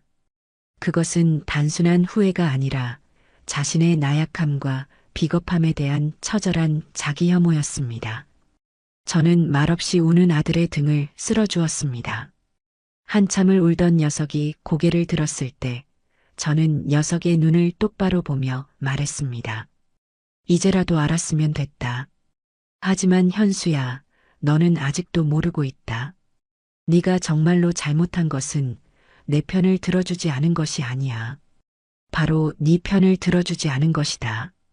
너와 네 아내, 네 아들로 이루어진 네 가정 말이다. 너는 그 가정의 가장이면서도 단 한 번도 주인이 된 적이 없었어. 아내의 등 뒤에 숨어 책임을 회피하고 어미의 그늘 아래서 안주하려고만 했지. 네가 바로 서지 못하니 네 아내도 길을 잃고 헤매는 것이다. 네 가정을 지키고 싶으냐? 그렇다면 이제부터라도 가장 노릇 제대로 하거라. 누구의 편을 드는 어리석은 짓을 하는 게 아니라 옳고 그름을 똑바로 분별하고 어떤 비바람이 불어와도 네 가족을 지켜낼 수 있는 단단한 기둥이 되란 말이다. 찻집을 나서는 아들의 어깨는 여전히 축 처져 있었지만 그 눈빛만은 이전과 분명히 달라져 있었습니다. 저는 비에 젖은 서울의 거리를 걸어가는 아들의 뒷모습을 한참 동안이나 바라보았습니다. 어미의 손으로 아들의 가슴을 헤집는 것은 너무나도 아픈 일이었지만 썩은 살을 도려내지 않고서는 새살이 돋아날 수 없는 법이지요. 제 아들은 이제야 비로소 고통스러운 성장의 첫걸음을 내디딘 것입니다. 아들과의 폭풍 같은 만남이 있고 난 뒤 저는 다시 시작될 경연 준비에만 온전히 집중했습니다. 이제 남은 사람은 단넷. 저와 며느리 그리고 요리에 대한 순수한 열정으로 가득 찬 젊은 요리학도와 30년간 묵묵히 자신의 식당을 지켜온 중년의 사장님이었습니다. 준결승전이 열리는 날 스튜디오의 분위기는 그야말로 살얼음판 같았어요. 이제는 서로가 서로에게 가장 강력한 경쟁자라는 것을 모두가 알고 있었기 때문이지요. 며느리는 며칠 사이 무슨 일이 있었는지 정과는 사뭇 다른 모습이었습니다. 날카롭고 도끼서린 기운은 많이 누그러져 있었지만 대신 그 빈자리를 깊은 고뇌와 처절한 절박함이 채우고 있었지요. 대기실에서도 저와는 눈도 마주치지 않았지만 예전처럼 노골적인 저기를 드러내지도 않았습니다. 그저 깊은 생각에 잠겨 자신의 손만 말없이 내려다볼 뿐이었어요. 젊은 요리학도는 대기실에서 제게 다가와 수줍게 인사를 건넸습니다. 선생님, 지난번 장조림은 정말 제 인생 최고의 음식이었습니다. 저도 선생님처럼 사람의 마음을 움직이는 요리를 하고 싶습니다. 그 순수한 열정이 담긴 눈을 보니 제 마음도 덩달아 따뜻해지는 것 같았어요. 저는 그 학생의 손을 잡아주며 말했습니다. 마음으로 요리하면 그 마음은 반드시 전해지는 법이란다. 제 말에 학생은 감격한 듯 연신 고개를 숙였습니다. 그 모습을 며느리는 멀찍이서 복잡한 표정으로 지켜보고 있었지요. 드디어 준결승전의 주제가 발표되었습니다. 전통의 재해석. 이 주제가 발표되는 순간 저는 며느리의 어깨가 미세하게 움찔하는 것을 보았습니다. 재해석이야말로 자신이 가장 자신 있어 하면서도 가장 처참하게 실패했던 분야였으니까요. 며느리는 아마도 이번에야말로 자신의 모든 것을 걸고 명예를 회복하리라 다짐하고 있을 터였습니다. 요리 시작 전 참가자들에게는 잠시 구상의 시간이 주어졌습니다. 며느리는 요리책이 가득 꽂힌 서가로 달려가 가장 두껍고 어려워 보이는 궁중요리책을 꺼내들고 미친 듯이 페이지를 넘기기 시작했습니다. 그 눈빛은 무언가에 홀린 사람처럼 광기마저 서려 있었어요. 반면 저는 조용히 눈을 감았습니다. 그리고 제 기억의 서랍을 열었지요. 제 인생에서 전통과 현대가 가장 아름답게 만났던 순간은 언제였을까? 한참을 생각하던 제 머릿속에 어릴 적 감기에 걸려 끙끙 앓던 현수의 얼굴이 떠올랐습니다. 그때 제가 끓여주었던 타락죽. 우유라는 서양의 재료와 쌀이라는 우리의 재료가 만나 아픈 아이의 속을 따뜻하게 위로해 주었던 그 기억. 그래, 바로 저거다. 재해석이란 새로운 것을 억지로 만들어내는 것이 아니라 기존의 것에 새로운 의미를 부여하는 것이다. 요리가 시작되기 직전 제 휴대폰이 짧게 울렸습니다. 아들 현수에게서 온 문자였지요. 엄마, 응원할게. 그리고 소영이도. 그 짧은 문자에 저는 그만 웃음이 터지고 말았습니다. 철부지 같던 제 아들이 드디어 조금은 어른이 된 모양입니다. 저는 그 어느 때보다도 편안한 마음으로 조리대 앞에 섰습니다. 요리가 시작되자 며느리는 예상대로 궁중요리의 꽃이라 불리는 신선로를 만들기 시작했습니다. 수십 가지에 달하는 채소와 고기, 해산물을 각각 다른 방식으로 조리해서 화려한 신선로 틀 안에 담아내는 그야말로 기술과 정성의 집약체인 요리였지요. 며느리의 손놀림은 그 어느 때보다도 빠르고 정확했습니다. 하지만 저는 볼 수 있었어요. 그 아이의 이마에 송골송골 맺힌 식은 땀과 미세하게 떨리는 손끝을. 그 아이는 지금 요리를 하는 것이 아니라 벼랑 끝에서 사투를 벌이고 있었습니다. 모든 것을 완벽하게 해내야 한다는 강박에 사로잡혀 요리가 주는 즐거움을 완전히 잊어버린 듯 했지요. 마지막에는 기어이 액체 질소까지 동원해 국물 위에 하얀 눈을 내리게 하는, 제가 보기에는 기이하기 짝이 없는 퍼포먼스까지 선보였습니다. 반면 제 조리대는 너무나도 평온했습니다. 저는 제가 가져온 작은 맷돌에 불린 쌀을 직접 갈았습니다. 서걱서걱 쌀이 갈리는 소리가 스튜디오에 정겹게 울려 퍼졌지요. 저는 곱게 간 쌀을 신선한 우유와 함께 뭉근한 불에 올려 나무 주걱으로 천천히, 아주 천천히 저어주었습니다. 마치 아픈 아이를 돌보는 어미의 마음으로 죽이 눕지 않도록 정성을 다했지요. 죽이 끓는 동안 저는 작과 호두를 곱게 다져 고명을 만들고 시원하게 익은 동치미를 유기그릇에 담아냈을 뿐입니다. 그 모습이 너무나 단조로워 보였는지 다른 참가자들은 물론이고 카메라 감독조차 제게 별다른 관심을 보이지 않았어요. 하지만 저는 괜찮았습니다. 진짜 주인공은 화려한 겉모습이 아니라 그 안에 담긴 진심일 테니까요. 마침내 며느리의 신선로가 먼저 심사위원들 앞에 놓였습니다. 그 화려하고 웅장한 모습에 객석에서는 탄성이 터져 나왔지요.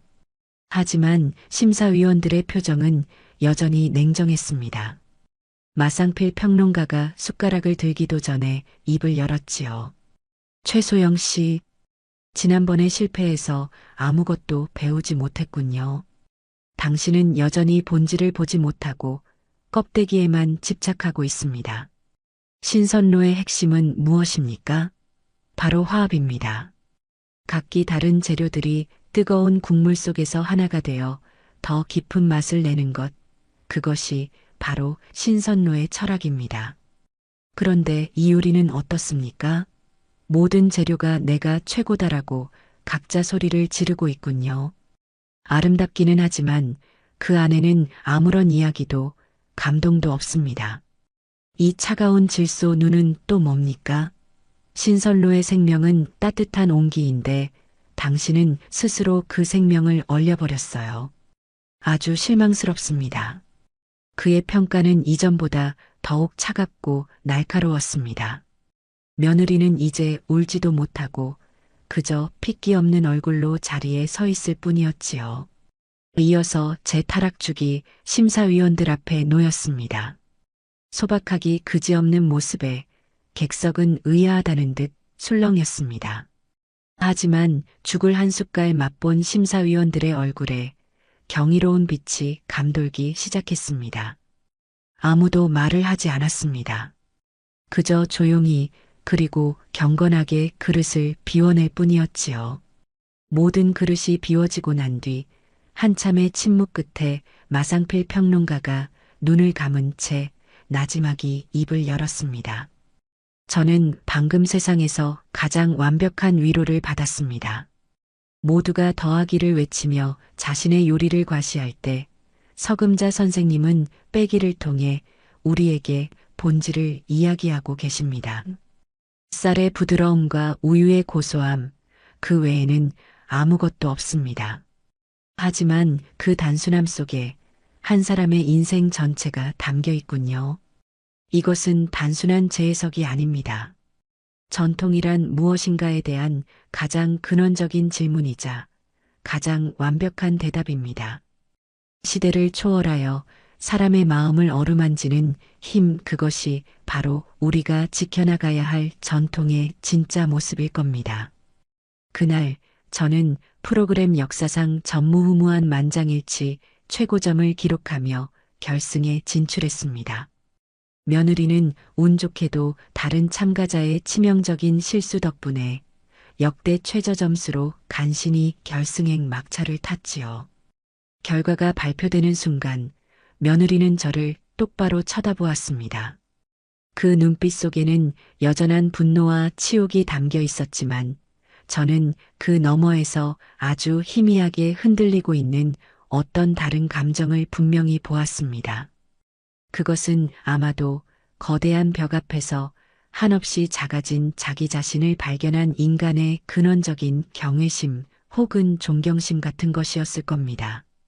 그렇게 저와 며느리는 피할 수 없는 마지막 무대에서 외나무 다리의 원수처럼 다시 만나게 된 것입니다. 결승전 전날 밤 저는 서울의 호텔방에서 뜬 눈으로 밤을 지새웠습니다. 낯선 도시의 소음 때문도 푹신한 침대가 불편해서도 아니었어요. 제 인생의 길고 길었던 싸움을 끝내야 하는 마지막 날을 앞두고 수많은 생각들이 파도처럼 밀려와 잠을 이룰 수가 없었습니다. 눈을 감으면 흙먼지를 뒤집어 쓴 채 밭을 갈던 젊은 날의 제 모습이 보였습니다. 갓난아기였던 현수를 업고 새벽별을 보며 논에 나가던 억척스러웠던 시절. 행여나 자식이 굶을세라 제 허리띠를 졸라매면서도 아궁이의 불을 꺼뜨리지 않았던 수많은 밤들.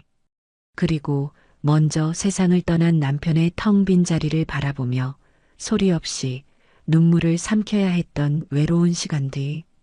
제 인생은 어쩌면 한 그릇의 밥을 지어내기 위한 끝없는 싸움의 연속이었을지도 모릅니다.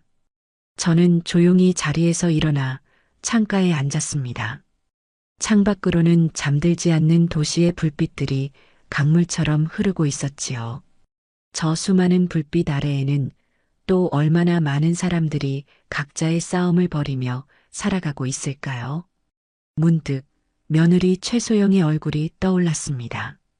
그 아이 역시 자신만의 방식으로 처절하게 싸우고 있는 것이겠지요. 인정받고 싶어서, 무시당하지 않으려고, 세상의 꼭대기에 서고 싶어서. 방법은 틀렸지만 그 몸부림 자체를 비난할 수만은 없었습니다. 어쩌면 그 아이는 젊은 날의 저와 가장 닮아 있는 사람일지도 모른다는 생각이 들었어요. 저는 가방에서 내일 아침 사용할 제 도구들을 꺼내 하얀 천 위에 가지런히 놓았습니다. 낡은 나무 주걱, 손때 묻은 작은 칼, 그리고 제 모든 것을 걸게 될 꾸덕하게 마른 생선 한 마리. 그것은 요리사의 도구가 아니라 마지막 결전을 앞둔 늙은 장수의 무기처럼 보였습니다. 결전의 날 아침이 밝았습니다. 저는 그 어느 때보다도 정갈하게 몸을 씻고 가장 아끼는 외출복으로 갈아입었습니다. 떠나기 전 아들 현수에게서 전화가 걸려왔습니다. 녀석의 목소리는 잔뜩 잠겨 있었어요. 엄마 떨리지 않아? 괜찮아? 저는 담담하게 말했습니다. 떨릴 것이 뭐 있겠니? 평생 해오던 밥 차리러 가는 길인데. 아들은 잠시 머뭇거리다가 아주 작은 목소리로 말했습니다. 소영이 오늘 새벽에 일찍 나갔어. 아무 말도 없이. 그 말에 제 마음 한구석이 서늘하게 내려앉았습니다. 그 아이는 대체 어떤 마음으로 이 마지막 전쟁터에 홀로 나선 것일까요? 방송국 대기실의 공기는 그야말로 칼날처럼 날카로웠습니다. 제게는 젊고 싹싹한 여자 막내 작가 한 명이 전담으로 붙어 세심하게 시중을 들어주었지요. 선생님, 뭐 불편하신 건 없으세요? 물이라도 한 잔 가져다 드릴까요? 그 친절이 고마우면서도 한편으로는 이 모든 소란이 빨리 끝나기만을 바랄 뿐이었습니다. 잠시 후 며느리가 대기실로 들어섰습니다. 이전보다 훨씬 더 완벽하게 화장을 하고 가장 비싸 보이는 옷을 차려입은 모습은 마치 싸움터에 나가는 장수처럼 비장해 보였습니다. 하지만 저는 볼 수 있었어요. 그 완벽한 가면 아래에서 위태롭게 흔들리고 있는 그 아이의 여린 영혼을. 우리는 아무 말 없이 대기실의 양쪽 끝에 앉아 서로를 외면했습니다. 무거운 침묵이 우리 사이를 흘렀지요. 저는 보온병에 담아온 따뜻한 보리차를 따라 그 아이에게 조용히 내밀었습니다. 마지막이 될지도 모르는 제 나름의 화해의 손짓이었습니다. 며느리는 제 손을 한번, 제 얼굴을 한번 쳐다보더니 이내 아무 말 없이 고개를 돌려버렸습니다. 그 아이의 등은 세상의 모든 것을 거부하는 단단한 벽처럼 보였습니다. 드디어 결승전의 막이 올랐습니다. 무대 위에 선 저와 며느리에게 수만 개의 조명이 별빛처럼 쏟아졌습니다. 방청석을 가득 메운 관객들의 함성 소리가 제 심장을 울렸지요. 특별심사위원으로 다시 초대된 마상필 평론가는 마이크를 잡고 결승전의 시작을 알렸습니다. 오늘 이 자리에서 우리는 두 명의 요리사를 만납니다. 한 명은 최첨단의 기술과 화려함으로 무장한 현대 요리의 총아, 다른 한 명은 시간과 자연의 지혜를 담아내는 전통의 수호자입니다. 오늘 저희 심사위원들은 단순히 맛있는 요리가 아니라 여러분의 인생과 철학이 담긴 위대한 한 그릇을 기다리겠습니다. MC는 결승전의 마지막 주제를 발표했습니다. 내 인생 최고의 밥상. 그 주제가 발표되는 순간 저는 제 운명을 직감했습니다. 모든 것은 결국 시작되었던 그 자리로 돌아오게 되어 있었던 것입니다. 요리가 시작되었습니다. 며느리는 마치 로봇처럼 한치의 오차도 없이 움직이기 시작했습니다. 최고 등급의 한우 안심을 완벽한 온도로 시어링하고 수십 겹으로 이루어진 감자 밀푀유를 오븐에 굽고 고추장을 해체해서 만든 붉은 소스를 접시 위에 예술작품처럼 그려냈습니다. 그 모든 과정은 완벽하고 흠잡을 데가 없었지만 어딘지 모르게 차갑고 공허해 보였어요. 요리가 진행되는 동안 무대 뒤 대형 화면에는 며느리의 이야기가 담긴 영상이 흘러나왔습니다. 판자촌의 가난한 소녀가 세상의 멸시를 이겨내고 성공하기 위해 얼마나 처절하게 발버둥 쳤는지에 대한 이야기는 많은 사람들의 눈물샘을 자극했습니다. 며느리는 마침내 요리를 완성하고 심사위원들 앞에 서서 눈물을 흘리며 말했습니다. 이 스테이크는 제가 처음으로 제 능력으로 성공이라는 것을 맛보았던 제 인생에서 가장 눈부셨던 날의 기억입니다. 저는 이 요리를 통해 과거의 저처럼 가난하고 소외된 사람들에게도 할 수 있다는 희망을 선물하고 싶었습니다. 며느리의 진심 어린 고백에 방청석에서는 그 어떤 때보다도 뜨거운 박수갈채가 쏟아졌습니다. 드디어 제 차례가 되었습니다. 제 조리대는 텅 비어 있었지요. 저는 조용히 제가 가져온 작은 화로에 손수 태운 참숯을 넣고 불을 피웠습니다. 하얀 연기가 피어오르며 스튜디오에는 은은한 숯향이 퍼져나갔습니다. 저는 그 위에 낡은 석쇠를 올려놓고 온전히 제 손의 감각에만 의지해 불의 온도를 조절했습니다. 스튜디오의 모든 사람들은 숨을 죽인 채 이 기이한 광경을 지켜보고 있었지요. 마침내 제가 보자기에 쌓은 꾸덕하게 마른 생선 한 마리를 석쇠 위에 올렸습니다. 치익하는 소리와 함께 구수하고 짭조름한 생선 냄새가 숯향과 어우러져 스튜디오를 가득 채웠습니다. 저는 생선이 익어가는 것을 지켜보며 마이크를 잡고 아주 조용히 제 마지막 이야기를 시작했습니다. 제게도 인생 최악의 밥상이 있었습니다. 늙은 어미가 자식을 보겠다고 5시간을 달려간 그날, 저를 위해 차려진 밥상에는 먹다 남은 차갑고 비린 생선 한 토막이 전부였지요. 저는 그날 세상에서 가장 아픈 맛을 보았습니다. 그것은 단순히 맛없는 음식이 아니었어요. 그것은 무시와 모멸, 그리고 한 인간의 정성에 대한 철저한 짓밟음이었습니다. 저는 그 밥상 앞에서 제가 평생을 바쳐 지켜온 모든 것들이 부정당하는 기분을 느꼈습니다. 제 목소리는 떨리지 않았습니다. 저는 그저 아득한 과거의 어느 날을 회상하듯 담담하게 말을 이어갔습니다. 저는 오늘 그날의 기억을 이곳에서 다시 소환합니다. 하지만 제 마음속에는 더 이상 분노나 원망은 남아있지 않습니다. 오히려 그 최악의 밥상을 차려준 이에게 감사하는 마음뿐입니다.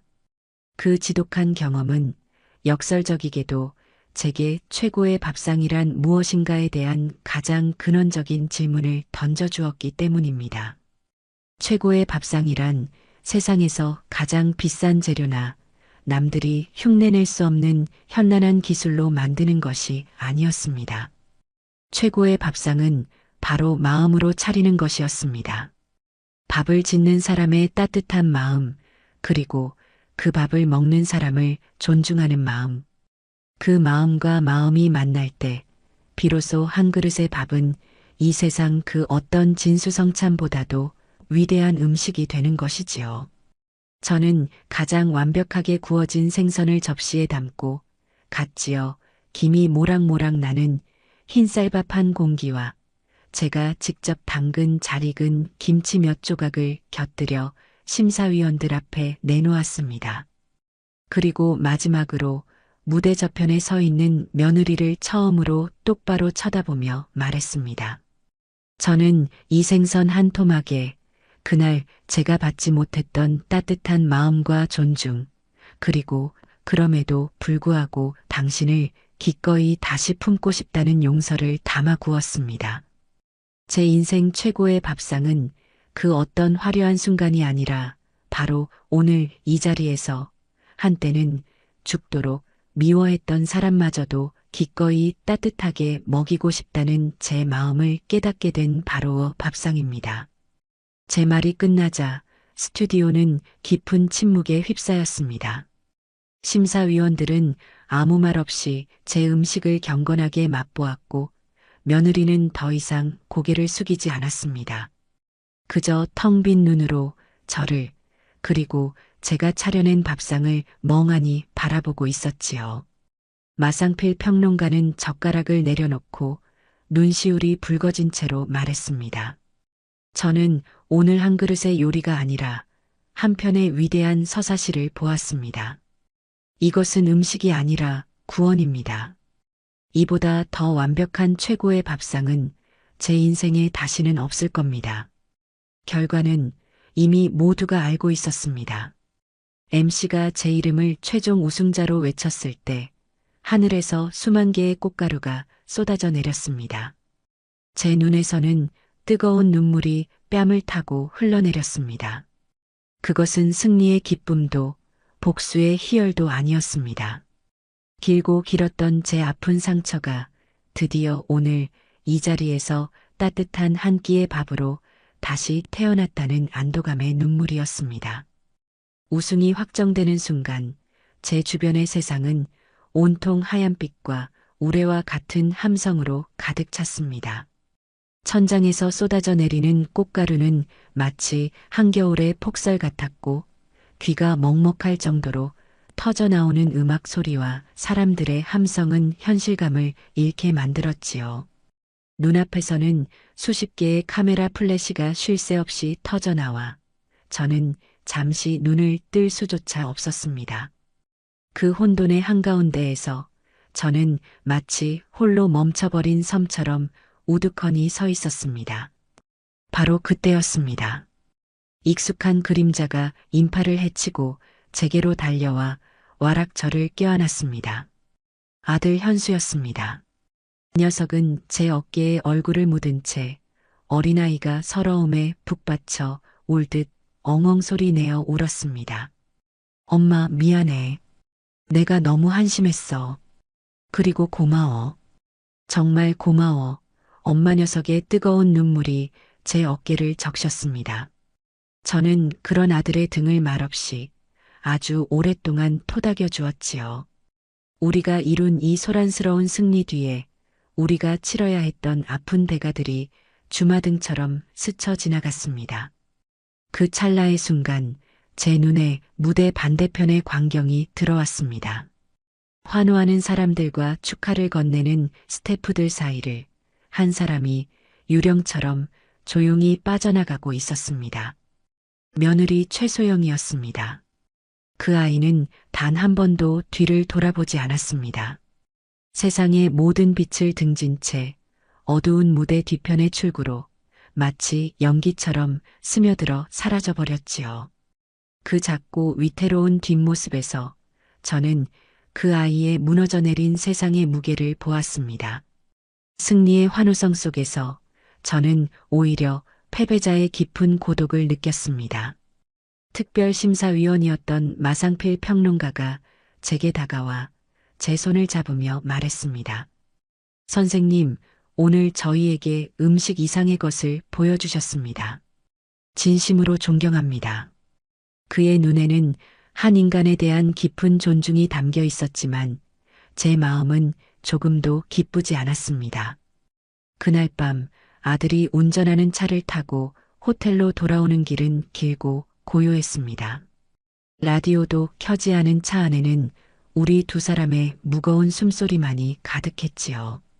차창 밖으로 잠들지 않는 도시의 불빛들이 상처의 흔적처럼 아프게 번져나갔습니다. 현수는 한참 동안이나 망설이다가 아주 어렵게 입을 열었습니다. 엄마, 소영이 무대 끝나자마자 바로 나갔나 봐. 전화기도 꺼져 있고 문자도 안 봐. 혹시나 해서 집에 가봤는데 없어. 장모님 댁에도 전화해봤는데 안 갔대. 대체 어디로 간 건지 하나도 모르겠어. 녀석의 목소리는 물에 젖은 솜처럼 무겁고 축축했습니다. 그 안에는 아내에 대한 원망보다 길 잃은 아이에 대한 깊은 불안감과 걱정이 서려 있었지요. 호텔 방에 들어와서도 현수는 차마 텅 빈 집으로 돌아갈 용기가 나지 않는 듯 제 곁을 떠나지 못했습니다. 우리는 아무 말 없이 텔레비전 화면만 멍하니 바라보았습니다.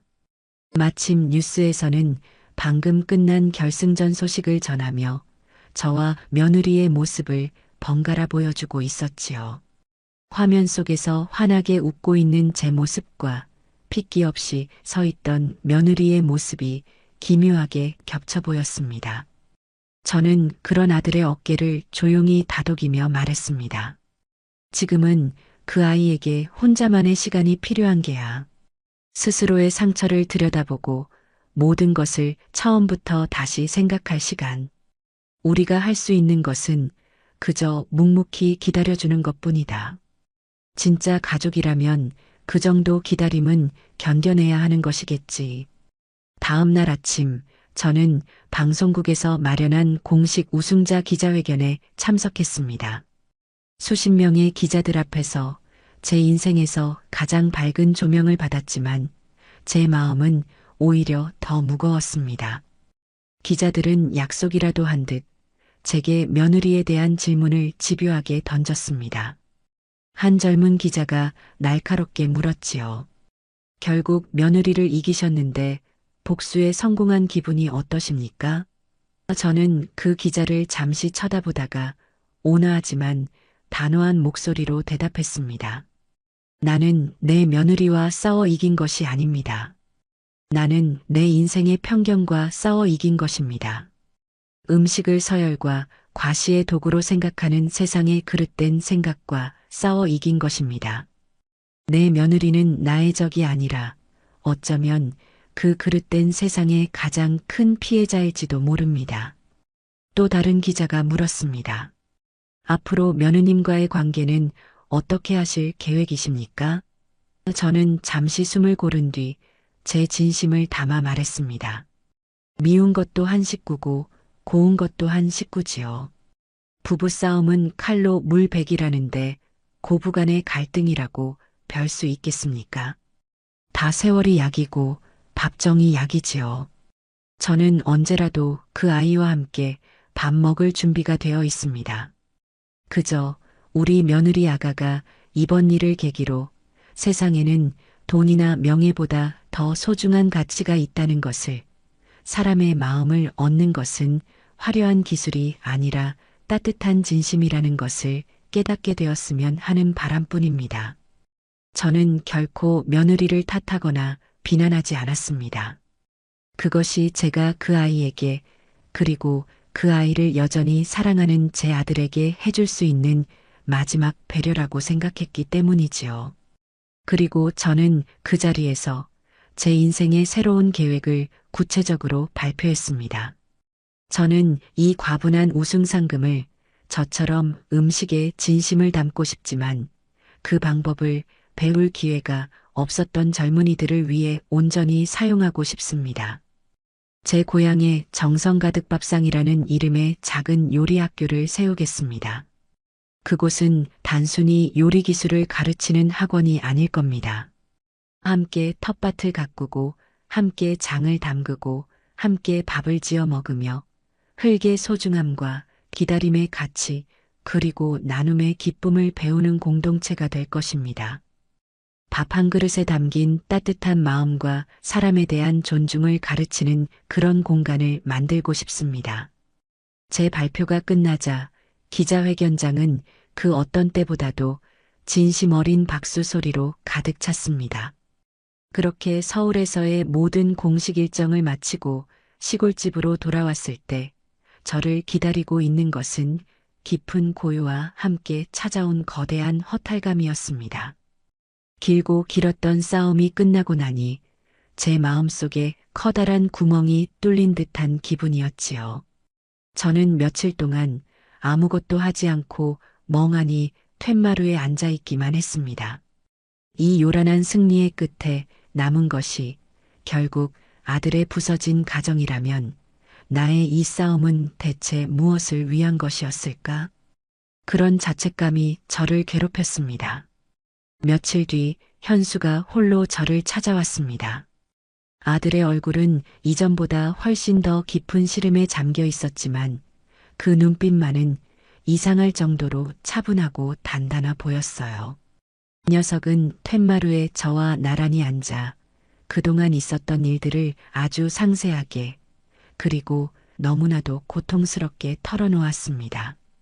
그의 입을 통해 전해 들은 그날 밤의 이야기는 제가 상상했던 것보다 훨씬 더 아프고 처절했습니다. 현수의 이야기에 따르면 며느리는 결승전이 끝나고 이틀 뒤에야 집에 돌아왔다고 합니다. 마치 영혼이 빠져나간 사람처럼 텅 빈 눈으로 현수가 어디 있었냐고 얼마나 걱정했는지 아냐고 소리쳐도 아무런 대답 없이 자신의 방으로 들어가 문을 걸어 잠갔다고 해요. 그렇게 며칠 동안 며느리는 방 안에서 나오지 않고 먹지도 자지도 않고 멍하니 허공만 바라보았다고 합니다.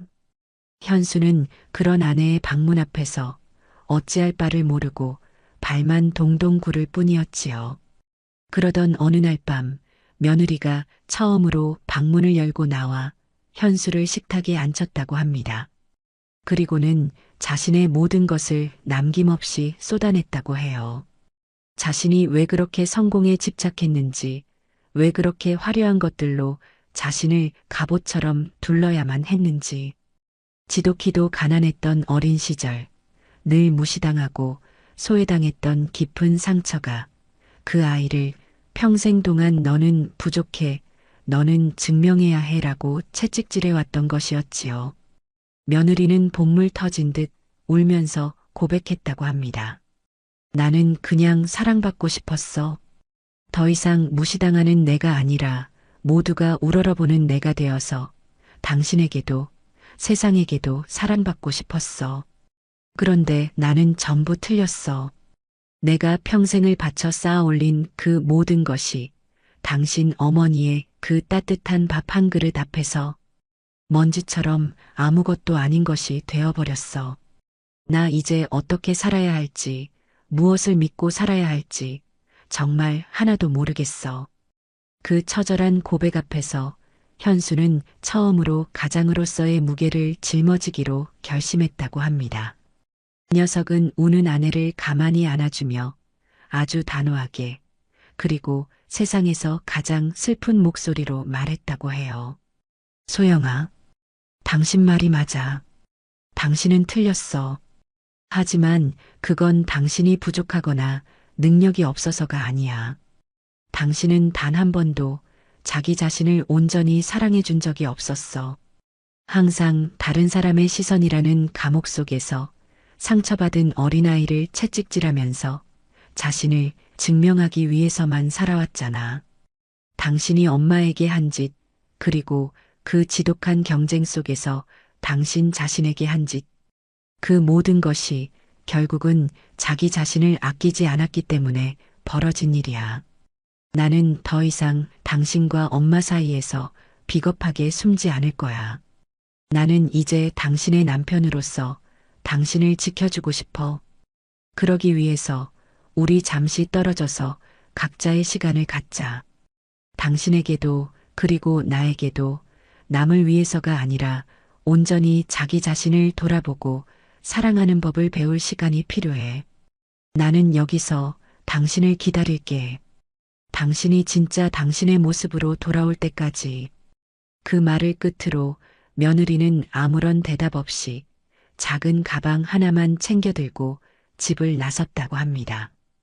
어디로 가는지, 언제 돌아올 것인지 아무런 약속도 없이 현수는 그 텅 빈 집을 홀로 지키며 아내가 떠난 자리를 매일 쓸고 닦으며 그렇게 자신의 방식으로 아내를 기다리고 있었습니다. 저는 그런 아들의 이야기를 들으며 가슴이 미어지는 듯한 아픔을 느꼈습니다. 제가 시작한 이 싸움이 결국은 두 아이 모두에게 이토록 깊은 상처를 남긴 것만 같아 죄책감이 들었지요. 하지만 저는 알고 있었습니다. 이것은 끝이 아니라 고통을 동반한 새로운 시작이라는 것을. 진정한 사랑과 이해는 이처럼 가장 아픈 상처를 마주하고 나서야 비로소 싹트는 법이니까요. 그날 이후 저는 제 모든 슬픔과 걱정을 뒤로하고 제 새로운 꿈을 실현시키는 데에만 온전히 매달렸습니다. 동네 사람들과 힘을 합쳐 마을 어귀에 버려져 있던 잡초가 무성하고 기둥이 썩어가던 낡은 한옥을 고치기 시작했지요. 페인트 칠을 하고 썩은 석가래를 갈고 마당의 잡초를 뽑아내고 그 자리에 작은 텃밭을 일구었습니다. 그리고 그곳에 제 서툰 글씨체로 정성 가득 밥상이라는 이름의 간판을 내걸었지요. 그렇게 폐허 속에서 저의 새로운 인생이, 그리고 우리 가족의 새로운 이야기가 아주 조용하고 느리게 다시 시작되고 있었습니다. 시간은 덧없이 흘러 시골 들녘이 황금빛으로 물드는 가을이 2번이나 지나갔습니다. 제가 세운 작은 요리학교 정성 가득 밥상은 어느새 동네의 사랑방이자 멀리 도시에서도 사람들이 찾아오는 작은 명소가 되어 있었지요. 낡은 한옥을 고쳐 만든 학교는 언제나 구수한 밥 냄새와 아이들의 웃음소리로 가득했습니다. 저는 이른 아침이면 읍내 시장에 나가 가장 신선한 재료를 고르고 낮에는 요리사를 꿈꾸는 젊은 학생들에게 제가 평생을 바쳐 터득한 손맛의 비밀을 가르쳐 주었습니다. 저녁이면 동네 아이들을 불러 모아 우리가 함께 텃밭에서 기른 채소로 저녁을 지어 먹었지요. 그 소박하고 평온한 일상 속에서 저는 제 인생의 가장 큰 행복을 느끼고 있었습니다. 방송 출연 이후 쏟아졌던 세간의 요란한 관심도 이제는 아득한 예질처럼 느껴졌고 저는 다시 평범한 시골의 밥 짓는 할머니로 돌아가 있었지요. 아들 현수는 여전히 주말마다 저를 찾아왔습니다. 녀석은 그 사이 회사에서 승진도 하고 이전보다 훨씬 더 믿음직하고 든든한 어른이 되어 있었지요. 우리는 더 이상 과거의 아픈 상처에 대해 이야기하지 않았습니다. 그저 함께 밭일을 하고 저녁에는 툇마루에 나란히 앉아 말없이 저녁 노을을 바라보곤 했지요.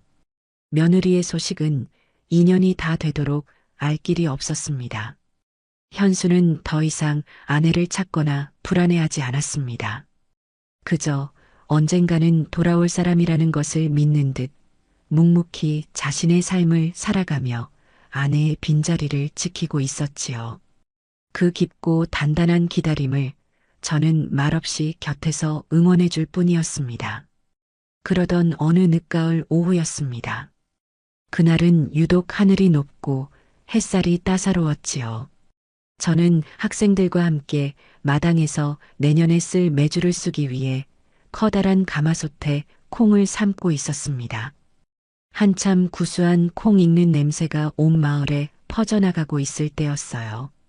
학교의 낡은 쌀이 문이 아주 조심스럽게 삐걱 소리를 내며 열렸습니다.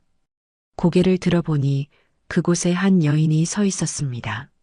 마지막으로 보았던 기억보다 훨씬 더 마르고 햇볕에 까맣게 그을린 얼굴, 화장기 하나 없는 맨 얼굴에 노동으로 거칠어진 손, 그리고 명품 옷 대신 낡고 해진 여행복 차림. 바로 제 며느리 최소영이었습니다. 그 아이는 마치 길 잃은 나그네처럼 텅 빈 눈으로 저를, 그리고 이 평화로운 풍경을 하염없이 바라보고 있었지요. 저는 아무 말 없이 하던 일을 계속했습니다. 콩을 젓던 나무 주걱을 잠시도 멈추지 않았지요. 저를 도와주던 학생들과 동네 사람들도 모두 숨을 죽인 채 이 예고 없는 방문객과 저를 번갈아 쳐다볼 뿐이었습니다. 시간은 마치 정지된 듯 느리고 무겁게 흘러갔습니다. 마침내 며느리가 아주 작은 목소리로, 갈라진 목소리로 저를 불렀습니다. 어머니. 그리고는 제 앞에 다가와 털썩 무릎을 꿇었습니다. 그 아이는 아무 말도 하지 않았습니다.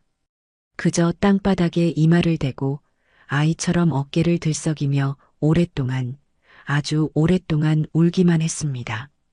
그 울음속에는 지난 2년간의 회한과 고통, 그리고 뒤늦은 깨달음이 모두 담겨 있었지요. 저는 끓고 있던 가마솥에 불을 끄고 조용히 며느리에게 다가가 그 아이의 등을 쓸어주었습니다. 일어나거라. 땅이 차다. 며느리는 제 말에 아주 천천히 고개를 들었습니다. 눈물과 흙먼지로 범벅이 된 얼굴은 제가 알던 그 오만하고 도도했던 며느리의 모습이 아니었습니다.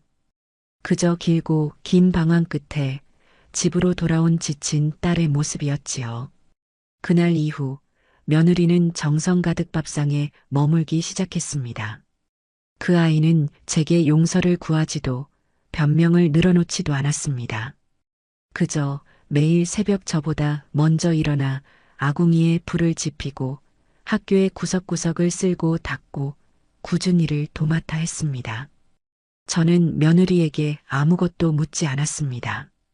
그저 묵묵히 일하는 그 아이에게 하루 세끼 따뜻한 밥을 지어 먹일 뿐이었지요. 우리는 말없이 함께 밭을 갈고 함께 음식을 만들고 함께 밥을 먹었습니다. 그 고요한 시간 속에서 우리 사이에 얼어붙었던 증오와 원망의 강이 아주 서서히 녹아내리고 있었습니다. 한 달쯤 지났을까 주말을 맞아 현수가 학교를 찾아왔습니다. 부뚜막 앞에서 묵묵히 장작을 패고 있는 아내의 모습을 발견한 녀석은 그 자리에 그대로 얼어붙어 버렸지요.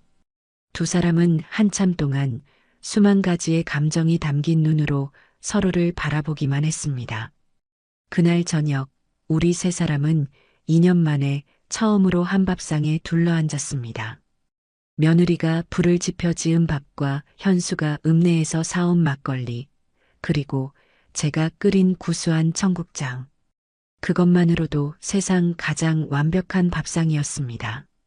한참을 말없이 밥만 먹던 며느리가 조용히 자신의 이야기를 시작했습니다.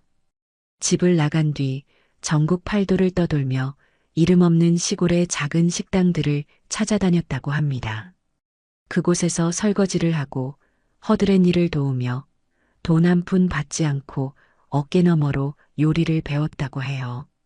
그곳의 이름 없는 할머니 요리사들은 모두 저처럼 자신의 인생을 음식에 담아내고 있었다고 합니다. 며느리는 그분들의 주름진 손과 그 손끝에서 피어나는 기적 같은 맛을 보며 비로소 자신이 얼마나 어리석고 오만했는지를 깨달았다고 했습니다.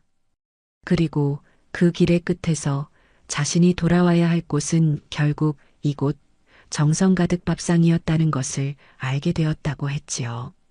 며느리의 고백을 듣고 있던 현수가 며느리의 거칠어진 손을 조용히 잡아주었습니다. 고생 많았다. 돌아와줘서 고맙다. 나도 미안했다. 너를 그렇게 혼자 아프게 만들어서 내가 앞으로 더 좋은 남편이, 더 좋은 사람이 될게. 저는 그 모습을 그저 말없이 지켜보았습니다. 밥상 위로 따뜻한 등잔불빛이 우리 세 사람을 환하게 비추고 있었지요. 며칠 뒤 며느리는 제게 생선 굽는 법을 처음부터 다시 배우고 싶다고 했습니다. 저는 그 아이를 데리고 부엌에 서서 생선에 칼집을 내는 법부터 소금을 뿌리는 법, 그리고 가장 맛있는 순간에 뒤집는 법까지 아주 처음부터 차근차근 가르쳐 주었습니다. 제 옆에서 서툰 솜씨지만 진심을 다해 생선을 굽는 며느리의 얼굴은 그 어느 때보다도 진지하고 아름다워 보였습니다. 그때 학교의 어린 학생 하나가 다가와 며느리에게 물었습니다. 선생님, 세상에서 제일 맛있는 음식은 뭐예요? 며느리는 잠시 저를 돌아보더니 이내 아이를 향해 세상 가장 환한 미소를 지으며 말했습니다. 그건 아마도 사랑하는 사람과 함께 먹는 따뜻한 밥 아닐까? 저는 그 모습을 바라보며 조용히 미소 지었습니다. 가장 훌륭한 레시피는 대단한 재료나 현란한 기술이 아니라 기꺼이 다시 시작하려는 용기와 사랑하는 사람과 함께하려는 따뜻한 마음에서 나오는 것일지도 모릅니다. 우리 가족은 길고 길었던 방황 끝에 이제야 비로소 새로운 레시피의 첫 장을 함께 넘기고 있습니다. 고 있습니다. 고 있습니다. 고 있습니다. 고 있습니다. 고 있습니다. 고 있습니다. 고 있습니다.